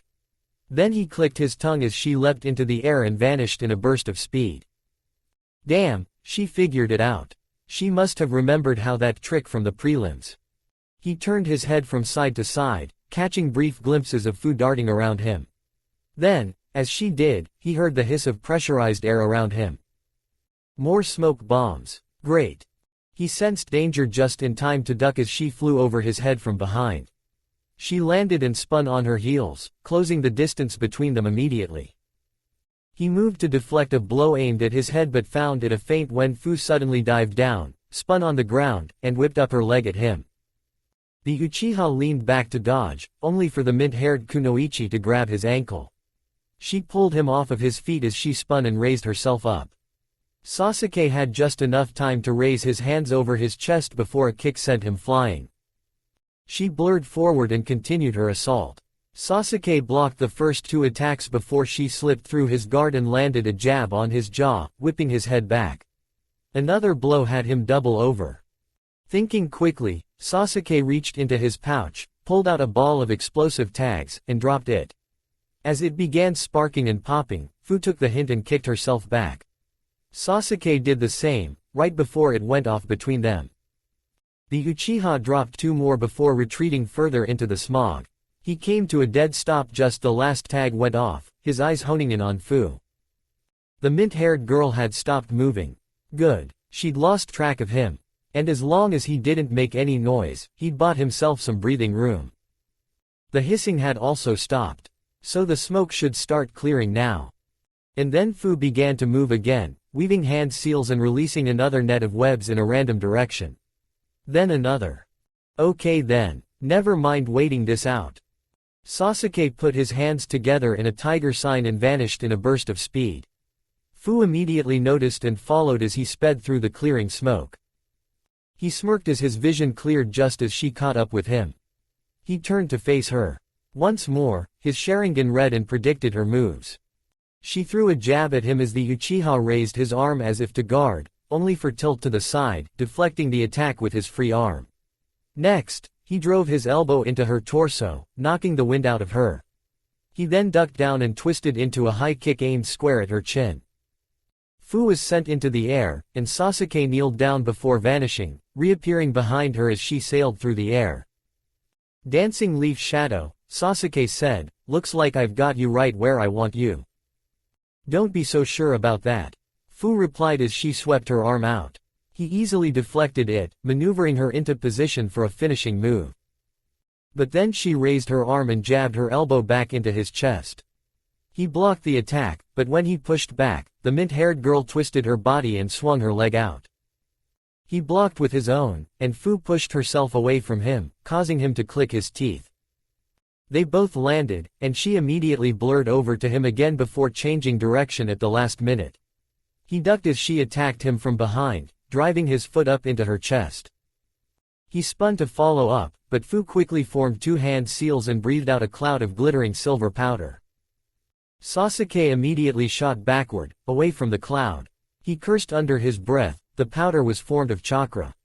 He couldn't see anything inside of it. But it also gave him an opportunity. He ran through hand seals and needed chakra in his chest. Fire style, fireball jutsu. He only needed a small one. So he breathed out a fireball and watched it fly into the silver cloud. The effect was immediate. The whole thing went up with a bang, the wind tousling Sasuke's hair as he shielded his face. And when everything cleared, there was nothing, no sign of his opponent. He clicked his tongue. Fu had known he'd do that. And now he'd lost track of her. Now, where did she? His danger senses screamed at him, and he ducked just in time to avoid a kick through the air. He looked up and prepared to strike at Fu, only for another one to appear in front of his widening eyes. A kick to his chest sent him flying through the air, right into a third Fu, but he recovered in time. He twisted his body, blocking a punch from her with his forearm before using her arm to flip himself into the air, bringing his foot down on her.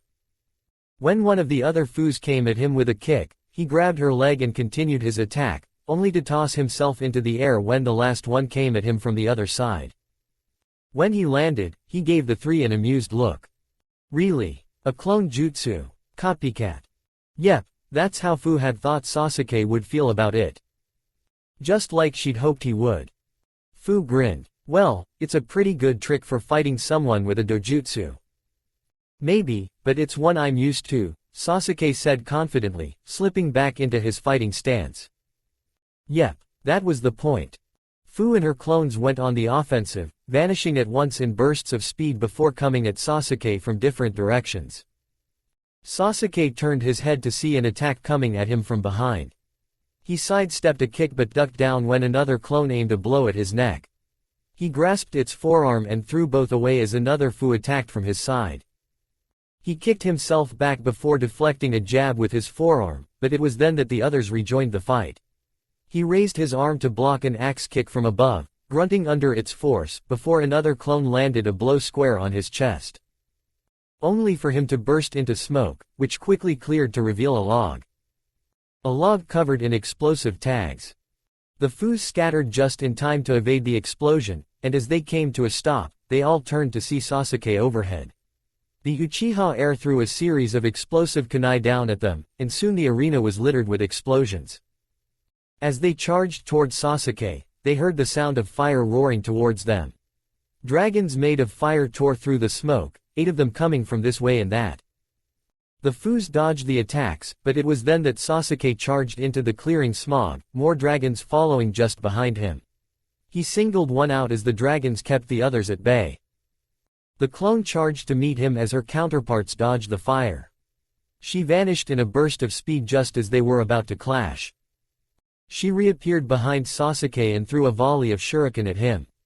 The Uchiha heir ducked beneath the attack as Fu launched herself at him, springing into a kick aimed at his head. The Uchiha leaned back and raised his leg, her attack sailing over his head as his foot dug into her chest. The real Fu grinned when she saw this. Sasuke clearly didn't realize his mistake as the Fu he kicked turned white as his foot dug through its chest.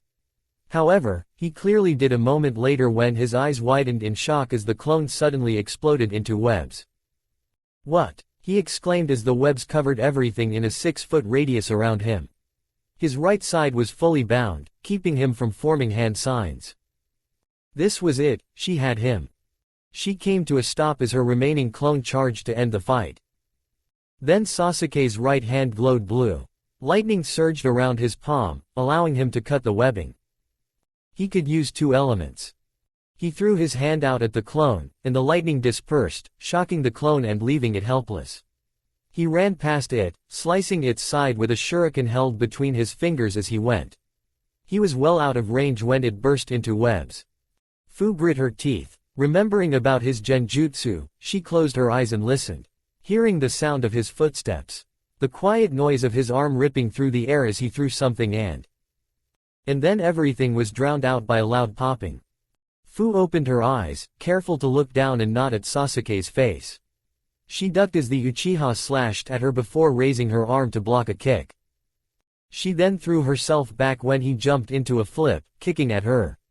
And looked at her at the first opportunity. No, you don't. She immediately closed her eyes.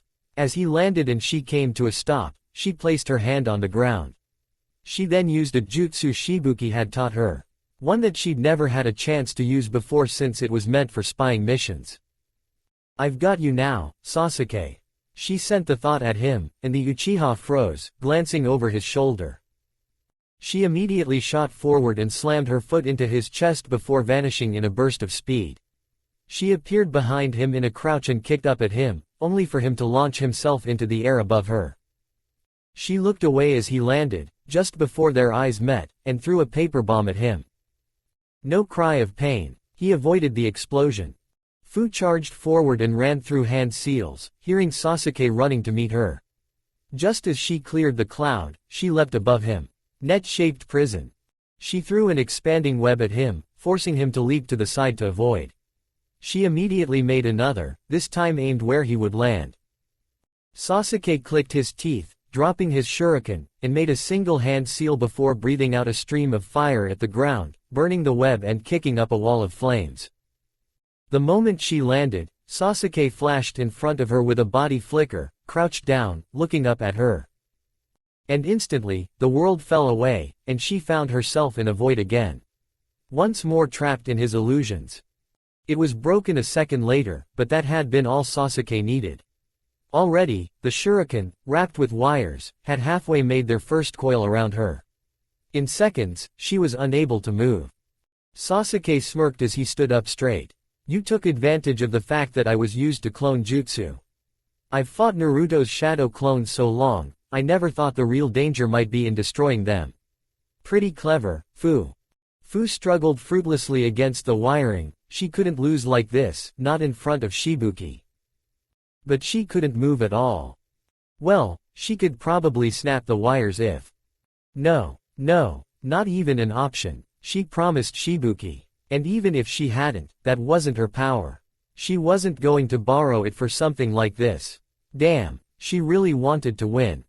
Fu slumped. "Yeah, that's what I was counting on," she said, looking down at the ground. "Looks like you win." The Proctor raised his arm. "Fu has admitted defeat. The winner of the first match is Sasuke Uchiha." Sasuke began to walk away but gave a glancing look back at Fu.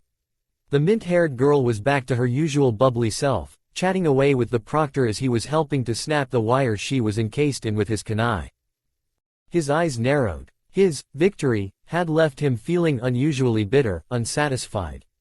He thought back to those final seconds of the match. He could tell, Fu had something up her sleeve, but then it was like she had just decided to throw the fight. There was no question about it. Fu had taken it easy on him. Part of him was angered by the blow to his pride, but the more pressing thing on his mind was why. Was it because she had considered him a friend? Perhaps, but would she really throw a match for someone she'd only known for a month? Was she already injured somehow and didn't want to worsen an injury? Unlikely. She was hiding something. Something worth throwing the match, worth giving up a promotion to Chunin. But what?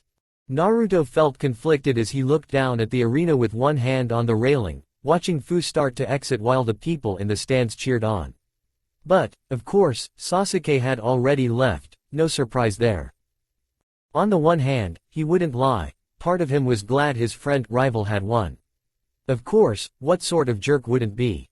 He'd like nothing more than for all his team to become Chunin and start the next phase of their careers together. But, on the other hand, Fu was his friend too. And he couldn't imagine she was feeling good right now, knowing her brother saw her lose. He had some experience with acting upbeat when you weren't feeling it. "It's too bad," said Hinata. She'd been so excited to find out her leader would be watching. "She doesn't seem to be taking it too hard," Lee observed. Naruto frowned. "Yeah, Fu seemed fine from here, but, well, doesn't mean she's really feeling it," Naruto said. It was clear from his tone that he was speaking from experience. Sakura gave him a sympathetic glance. I wouldn't worry," Gichi commented, and Naruto frowned at him. He waved off the glare as he elaborated. "Everyone back home knows she and the boss mean the world to each other. Knowing him, he's probably on his way to give her a pep talk right now." He then looked to the ceiling. Hell, he'd do it for any of our ninja who's having a hard time if he could never mind her. Oh, from what Fu had said about her adoptive brother, that sounded like him. Still, he was worried about how she might feel after that loss. Maybe he should track her down, too. Besides, you're looking at this the wrong way, Shikamaru said, leaning forward with his head resting on his arms. Sasuke's the one you need to feel sorry for. Naruto frowned as he and others turned to the lazy genin. Huh, what the hell does that mean? That was an awesome fight they had. Yeah, but right now, Fu's chances are miles ahead of Sasuke's, Shikamaru said, tilting his head and looking back at Naruto with one eye. He's going to be kicking himself when it hits him.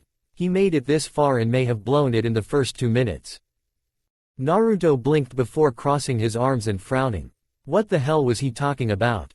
He ran through the start of the fight and couldn't see the problem. It looked like Sasuke had her with that genjutsu.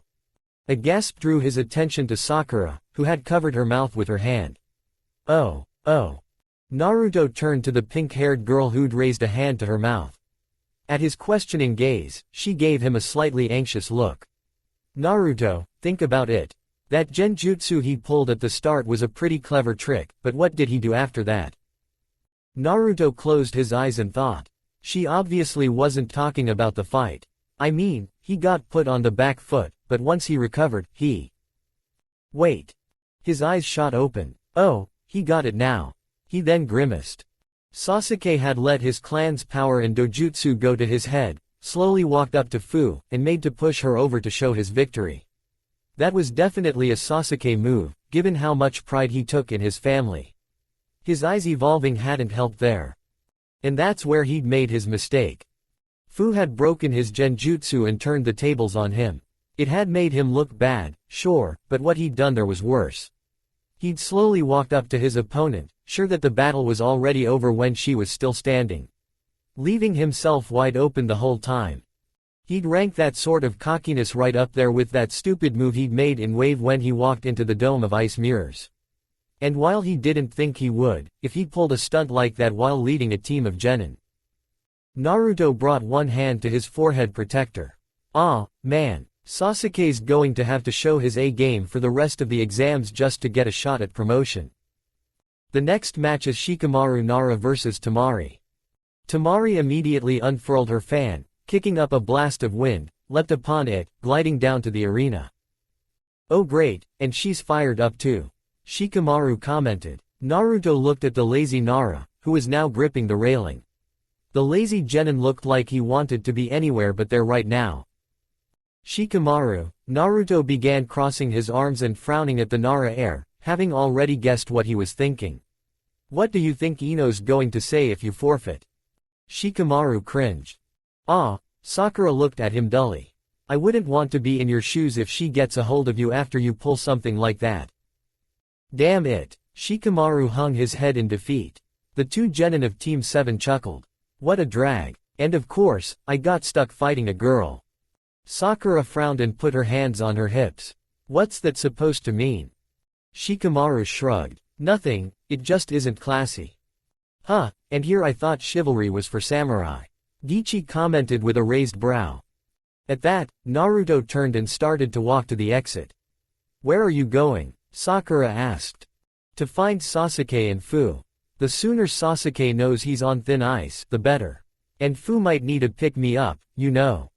Fu walked out of the arena, tuning out the clamoring crowd as she started to make her way back to the fighter's booth. She lost. After she put her foot down about being stuck back home all the time. After she told Shibuki she'd make a name for their village, she lost in the first round. Her brow dipped before she closed her eyes and sighed. Keep thinking positively. Right, Fu may not have won, but it was a great fight. They'd both given it their all, just like she'd hoped at the start. After all the times she'd gone over how their fight could go as she'd trained, Fu didn't think she'd made any serious mistakes. She had to have impressed the crowd and the judges. Maybe they'd both become Chunin. The Hokage said you didn't have to win to pass, right? She smiled and nodded to herself as she continued on her way back to the booth. As she did, she stopped and blinked. Sasuke was standing ahead of her, leaning back against the wall with his hands in his pockets. Sasuke. Fu began in confusion. You didn't head back to the booth. Sasuke didn't say anything. Is something wrong? Fu asked, racking her mind, trying to figure out what he might be upset about. Is it the match? She then smiled and waved. No hard feelings, right? She didn't get why he wouldn't be happy about their fight. He won, after all. But it was the only thing that came to mind. Sasuke kicked off the wall. Back there, at the end of the match, he began. You could have snapped those wires, isn't that right? Fu couldn't keep her eyes from widening or her mouth from dropping. How? She'd only even considered that for a second. So, I was right, Sasuke noted, his hand clenching at his side. He walked over to her. You had a card to play and chose not to use it. He stood a few feet away from her, looking her in the eyes with a glare. You handed me the fight. Why? What? Does he think I? Oh boy, not good, Fu thought in a panic. She raised her hands in a placating gesture. It isn't like that, she said frantically as her mind raced. I mean, I did have one last trick up my sleeve, but it's something I had for if I fought Gaara. I'm not sure it would have even worked on you. And it wouldn't have helped at that point. She then rubbed the back of her head and looked to the ground. I was just frustrated, you know. Losing in the first round like that. I just didn't want to believe it for a minute. His eyes shifted crimson. That couldn't be good. So there's no way you could have gotten out of the wires. You didn't throw the fight because you felt sorry for me. No one put you up to take a fall for the last Uchiha.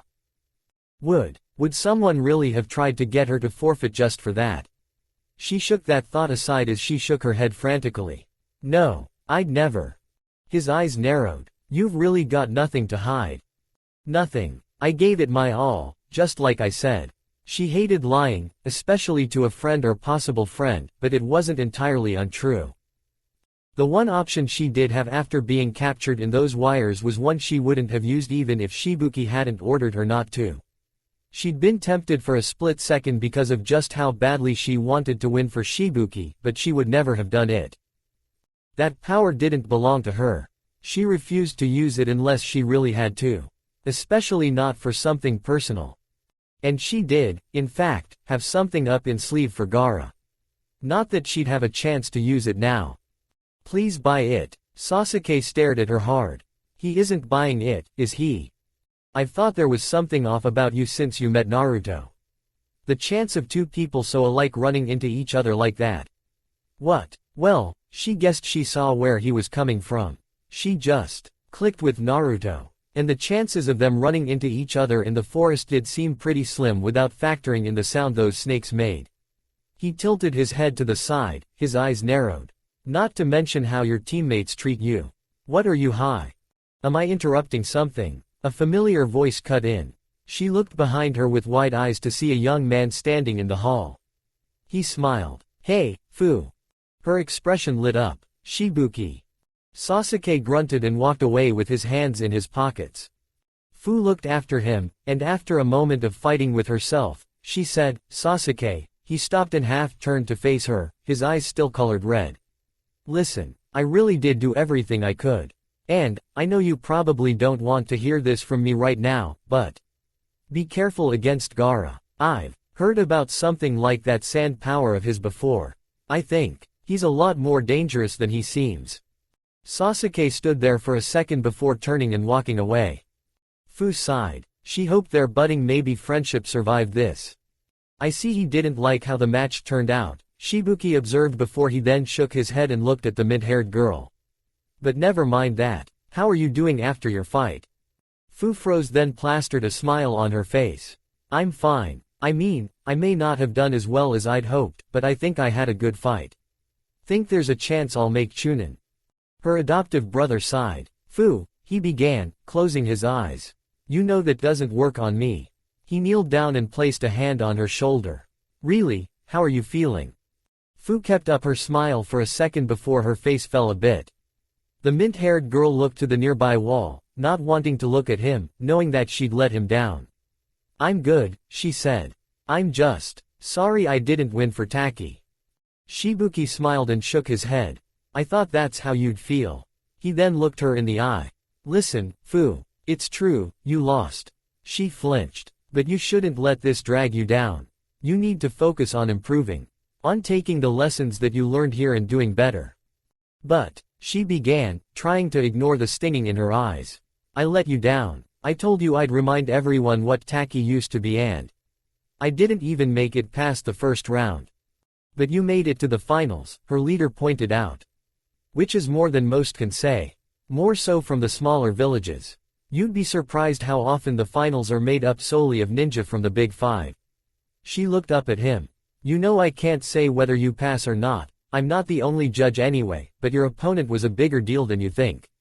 The last scion of one of the strongest ninja clans, with that legacy riding on his back. A lot of the spectators came here just to see him. And you almost won. More than once, I might add. Fu looked up at him and smiled slightly, his encouragement making her heart feel lighter. And whether or not you make Chunin this time, there'll be other chances. The mint-haired girl's smile widened as her hands clasped together hopefully. You mean, you'll send me to the next exam if I don't make the cut? Shibuki nodded. And I can see that having some real experience did you good. He began, closing his eyes. You did better than you did when we trained and paid more attention than you do on your patrols. I suppose practice and simple, uneventful jobs can only do so much. His expression turned serious. When we get back, I'll see about assigning you a permanent sensei and sending you on missions. Fu's smile was so bright it could have lit up the whole hallway. Shibuki wasn't disappointed. She was going to be allowed on missions. Finally, she'd be able to see all new sights and make lots of friends all across the nations. Her joyful laughter filled the hall as she threw herself at her brother, hugging him and burying her face in his shoulder. Getting a chuckle from him as he returned her embrace. So, you seemed acquainted with him. Have you managed to make some friends? Fu pulled away and nodded excitedly. Yeah, a lot of them. Sasuke's teammates are great. Her face fell then. Though, I'm not sure where I stand with him. Especially now. Shibuki nodded. Yeah, it looked like his pride had been hurt. He then stood up. Oh, and what was that warning? She jolted as he frowned in confusion. I heard about Gaara's disposition from Yoroi, but what have you heard aside from that? I got a warning about him. Shibuki arched a brow. A warning? From who? Chome. Her brother stiffened, his frown deepening. And what did he say? He asked her, a bit of worry in his otherwise dark tone. That was a source of information he did not trust. At all. But she got the feeling he'd believe this. Fu hesitated for a moment, then gestured for him to get closer. He kneeled down, and she whispered Chome's warning in his ear. He froze and looked at her with wide eyes. He then closed them and calmed himself. I see. I can't help but feel relieved you won't be fighting him if what I heard about his disposition is true. Fu brought a hand to her chest, looking back in the direction Sasuke walked in concern. Shibuki put a hand on her shoulder. He knows Gaara's strong, and about his thirst for blood. We'll just have to hope for the best. Fu didn't say anything, still worried. Ah, Shibuki looked like he realized something. Speaking of, his teammates made it to the finals with him, right? They might be worried about you. Her eyes shot open. Oh, that's right. Naruto, Sakura, and Hinata all knew Shibuki had been watching and how much that meant to her. I better get back. She turned and ran, looking over her shoulder and waving. I'll tell you all about them later. Bye, Shibuki. He waved after her with a smile. Shibuki sighed once she was out of sight. As usual, Fu had tried to pretend she wasn't hurt, hiding how she really felt behind her normal bubbliness. She'd pretty much always been that way, always trying to look at the brighter side of things. And it got worse after she met her birth parents. She'd been so grateful to him and his father for being there for her after that. She hadn't wanted to burden them. Their father had praised her for her positivity but asked that she not try and hide her pain from them. Not that she'd listened. It was so hard to change her mind once she was set on something. At least she tended to come clean when he made it clear that he wasn't buying it. He frowned then, remembering how the happy-go-lucky girl had broken down in tears after meeting them. She'd been more open about how lonely she was when he and their father wasn't around before that. Not that her silence on that left him in doubt on why she'd latched onto him saying she could have 100 friends so fervently. How he wished he could punish those two. Fu really didn't deserve her lot in life. Not to say that there weren't many people in the ninja world who knew more than their fair share of misfortune and sorrow. He shook his head as his thoughts turned to the end of their conversation and her warning. He didn't trust Chome, not at all, and he'd warned Fu not to listen to him. On this, though, he believed him. Sasuke had no idea what he was up against. But surely the Proctor would stop the fight if things went too far. Sasuke looked to the ground with a frown as he made his way back to the fighter's booth. His brief interrogation of Fu had been enlightening, about a lot of things. The Sharingan had many uses. Their ability to read muscle movements, for example, let him read reactions in exacting detail. Kakashi had taught him that very few could prevent small shifts in their bodies from their thoughts and feelings, no matter how good they were at deception. Fu was hiding something, but she hadn't thrown the fight intentionally. She had some trump card, but her insistence she gave her all and her lack of tells meant that she felt she just couldn't have used it. His pointed comments about her first meeting with Naruto had also yielded fruit. It had always seemed unlikely to him that two people would meet during the Chunin exams and have so much in common. From different villages, no less. It was part of why he'd been distrustful of her. Fu's reaction when he pointed this out. Shock, bewilderment, then realization. A bit hurt, too. Sad, but no sense of guilt. Nothing to suggest that she'd been found out. She hadn't realized, and his apparent rejection hurt her. She'd been genuine the whole time. Sasuke didn't think he could be blamed for being suspicious under the circumstances, the Chunin exams being what they were. Not to mention that he had past experience with people not being what they seemed. Still, he'd have to apologize to her, he supposed. Her concern for him was also genuine, which was nice, especially with how he'd just treated her. She knew something about Gaara, but he wasn't going to hold her silence on what was against her. They were ninja from different villages, friends or not, they had their secrets. Sasuke heard footsteps up ahead. He looked up to see his blonde teammate walking towards him. Hey, Sasuke, Naruto greeted with a wave. Naruto. The Uchiha heir raised a brow. What are you doing here? Naruto rubbed the back of his head. Well, I thought Fu could use a pick-me-up. You know, since she just lost in front of her chief and all. Ah. Sasuke guessed he shouldn't be surprised he would want to be there for a friend. Especially with how well those two got along. He closed his eyes and pointed his thumb behind him. Well, you're a bit late on that front. Last I saw, her leader had come down to talk with her. Naruto's brows rose up. Really? Huh, so that Gichi guy was right. He mused aloud before he shook his head. Anyway, that's not all. He began, only to be interrupted by more footsteps. They turned to see Shikamaru approaching. Finally got it in gear, huh? Naruto asked with a smirk. This whole thing's such a drag. The lazy Nara said. But you're right. Ino will have my ass if I don't at least give it a good try. He then looked away and rubbed the back of his neck. And probably my mom too, for that matter. Ah, that's what got him moving. Naruto chuckled. Well, good luck out there. Thanks, Shikamaru said as he went on his way, waving over his shoulder. So, what was the other thing? Sasuke asked, raising a brow. He frowned when Naruto grimaced. The blonde then explained what Shikamaru had pointed out about his match. The Uchiha thought about it, then clenched his eyes shut with a groan and pinched the bridge of his nose to ward off the impending headache. Sasuke had let his Sharingan's abilities go to his head and made a fool of himself in the first minute of his match. He hadn't thought about how had that looked until now. He may have already cost himself his shot this time around. Great.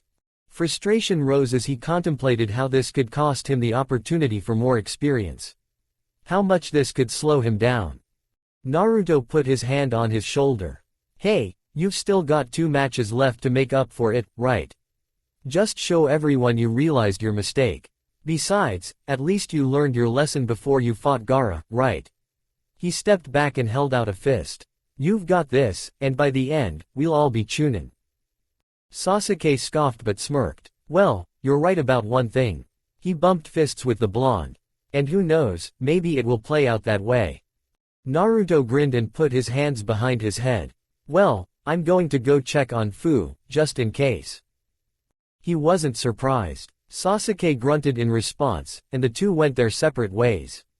As he walked down the halls, he put his hands in his pockets, his brow furrowed as he thought about his performance. His brother wouldn't have made that mistake. He needed to be better. It wasn't long after Naruto left Sasuke behind that he heard someone running in his direction. He soon saw a mop of green hair come into view from the staircase. Fu's orange eyes widened at the sight of him, and he stopped as she closed the distance. Naruto. She came to a stop in front of him. He smiled. Hey, Fu, how's it going? What are you doing down here? The mint-haired girl asked. Well, I thought I'd see if I could lend a hand if you were feeling down, you know. He put his hands behind his head.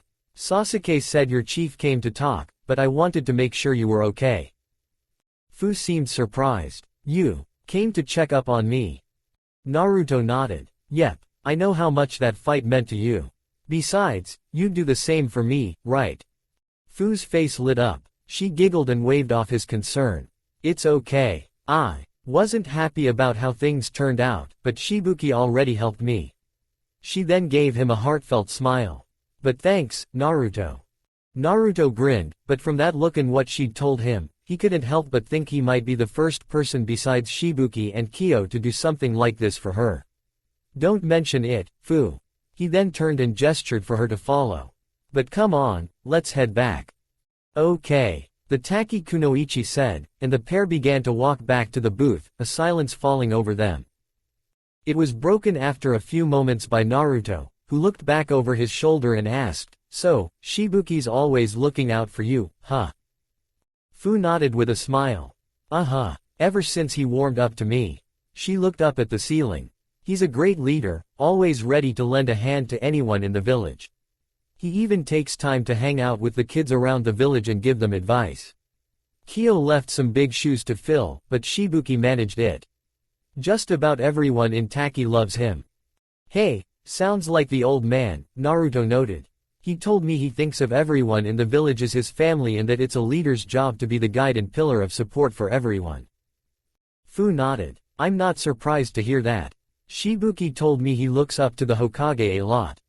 Now it was Naruto's turn to think back, remembering all the times the third had been there for him. He may not have adopted me, but he was there for me as much as he could be. He always visited when he knew I had a bad day. Spent every birthday with me. Gave me advice. Not that I always listened. He added with a chuckle, and Fu's giggle told him they had that in common. He's been like a grandfather to me. You told me your old teacher looks out for you too, right? Fu asked. He looked back at her with a grin. Yep, Baruka's busy a lot, what with classes and his work under old man Hokage, but he's been like a brother to me. Fu smiled. Glad to hear it, she said before her eyes trailed away into the wall, looking somber. I feel for anyone who's really alone in the world, you know. Naruto looked down and closed his eyes. Remembering the words of the masked boy back in Wave. Alone in the world, desperate for anyone to be there. So much so he latched onto Zabuza and let him use him. Yeah, I know what you mean. There was a pause before Fu spoke again. Was Sasuke alone? After what happened to his clan? At her words, Naruto realized they'd stopped walking. Naruto thought for a moment. Well, with how much you already know, I doubt he'd have a problem if I told you. He looked back at her.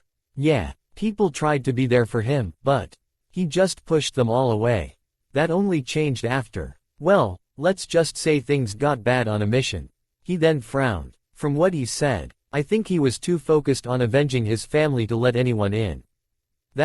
No one could really get what he was going through. Fu gave a subdued hum in response. That was a great match you had with him, by the way, Naruto complimented her. She blinked and then smiled. Really, you think so? Naruto nodded. I hate to admit it, but Sasuke's always been number one in our group, ever since the academy. I remember he never lost a single match, and that's before he learned how to use his Kekkei Genkei. He's only ever lost one fight that I can think of, and that was against someone we ran into on a mission, way above our level. The blonde then looked back at her. I can't think of any time besides that anyone came as close to beating Sasuke as you did. That makes me feel a little better about losing, Fu said with a slight giggle. Naruto looked back to the ceiling. I was always trying to catch up to him back then. Partly because I wanted to prove I was the best and to wipe that smug look off his face. And partly because, well, I kinda got him. I wanted to make him see me as an equal. Maybe be friends. I didn't know what it was like to lose people as he did, but I knew what it was like being alone. To have no one understand what you were going through. Fu nodded. I know what you mean. She looked down at the floor. Shibuki and Kyo have always been there for me. And after I went looking for my parents, I realized just how lucky I was to have them in my life. I owe them more than I can ever say, and I try to do my best to pay them back and not be a burden, but... She shook her head and ran her fingers through her hair. Sometimes when I'm alone, I wish I could talk to someone who really got what it was like to have everyone else shun me the way they did. But other times, I feel glad I can't. I wouldn't wish it on anyone. Naruto put a hand on her shoulder, and her eyes drew back up to him. Naruto closed his eyes. I know what it's like, he said quietly, and she looked at him sadly. No adults wanted me around when I was little, and the other kids. Well, they picked up on that. Then he gave her a grin. But hey, didn't you say not to let negative thoughts get me down? All of us have people who have our backs, you and me included. His grin softened into a smile. And that's what's important, right? Fu brightened up, raising a fist in the air. You said it. He chuckled at her response. I'll always be there for my friends however I can. Same here, Fu. He turned around. Come on, let's head back. We might miss the match at this rate. With that, they continued on their way back to the booth. The silence was broken a moment later by Fu, Naruto. He looked back at her. Thanks for the talk. It was a lot easier to talk about with someone who gets it, and it felt good to get it off my chest. Naruto smiled. Anytime, Fu. I was wondering when you'd get back, Sakura said as Naruto and Fu rejoined the group. She then smirked. Have a nice chat. Naruto chuckled as Fu answered.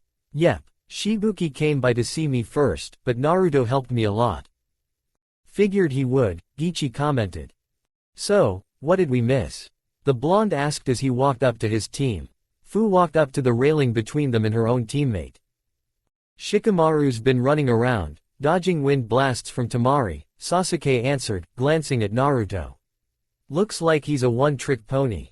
All he's got is that shadow technique, and Temari's already seen it. He then looked down into the arena. She's smart, keeping her distance and her eyes on the shadows. She marked its length in the dirt there.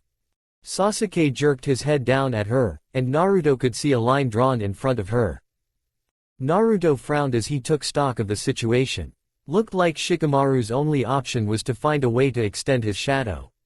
That, or use it as a distraction if he had anything else up his sleeve. Hey, Temari's got this one in the bag, Kankuro commented with a smirk. I wouldn't be too sure about that, Naruto replied. Shikamaru would probably have called it by now if he didn't have an ace in the hole. Sasuke and Sakura nodded, Sakura with a look that said that was the most obvious thing in the world and Sasuke with his eyes closed. Hinata just looked away and poked her index fingers together. Lee blinked. Would he really give up that easily after making it this far? He's the laziest person I know, Sakura said. I can tell you from Ino's stories and some things that happened back in the forest that he's someone you can rely on when the chips are down. But otherwise, he'll look for any excuse to get out of having to work. He'd definitely throw in the towel if he didn't think he could win. She then looked at the Hyuga heiress. Right, Hinata. I'd rather not say, Hinata replied. Whatever. You keep thinking like that, but my sister's got this one, Kankuro replied. Naruto did a brief double-take at that before looking back at the arena, waiting for Shikamaru to make his move. And he waited. And waited. About half an hour, Naruto's eye twitched. Yeesh, this is taking forever. Not like either of them have a choice, Sakura commented. Yeah, Naruto waved her off. She can't see where he is, he's only got one move, and neither of them can get close. I get it. Moving too fast could get you killed out in the field, so let them take their time. I don't have a problem with it, it's just boring. True, Sakura admitted, then she looked up at the crowd. That said, a lot of people in the crowd aren't a ninja. They might start throwing things if this drags on much longer. I think you may be right. Lee said, looking up into the crowd. They could hear people starting to mutter. Like you said, those people aren't a ninja. They don't get it. This can mean the difference between life and death. Let them mutter, Sasuke said. Finally, something happened. Shikamaru's shadow shot out, and sped past the line. Temari panicked and kicked back, moving left and right to make it extend as far as possible before it stopped. What the? He then looked up. Oh, I get it, he was waiting for the sun to go down. Hey, so he did have a plan. Sakura began, looking up at the sky before frowning. Wait, what's that? There was something in the air. It was Shikamaru's jacket tied to a kunai, casting a shadow onto his. It extended further, forcing Temari back once again. Once again, she stayed out of range and the shadow pulled back.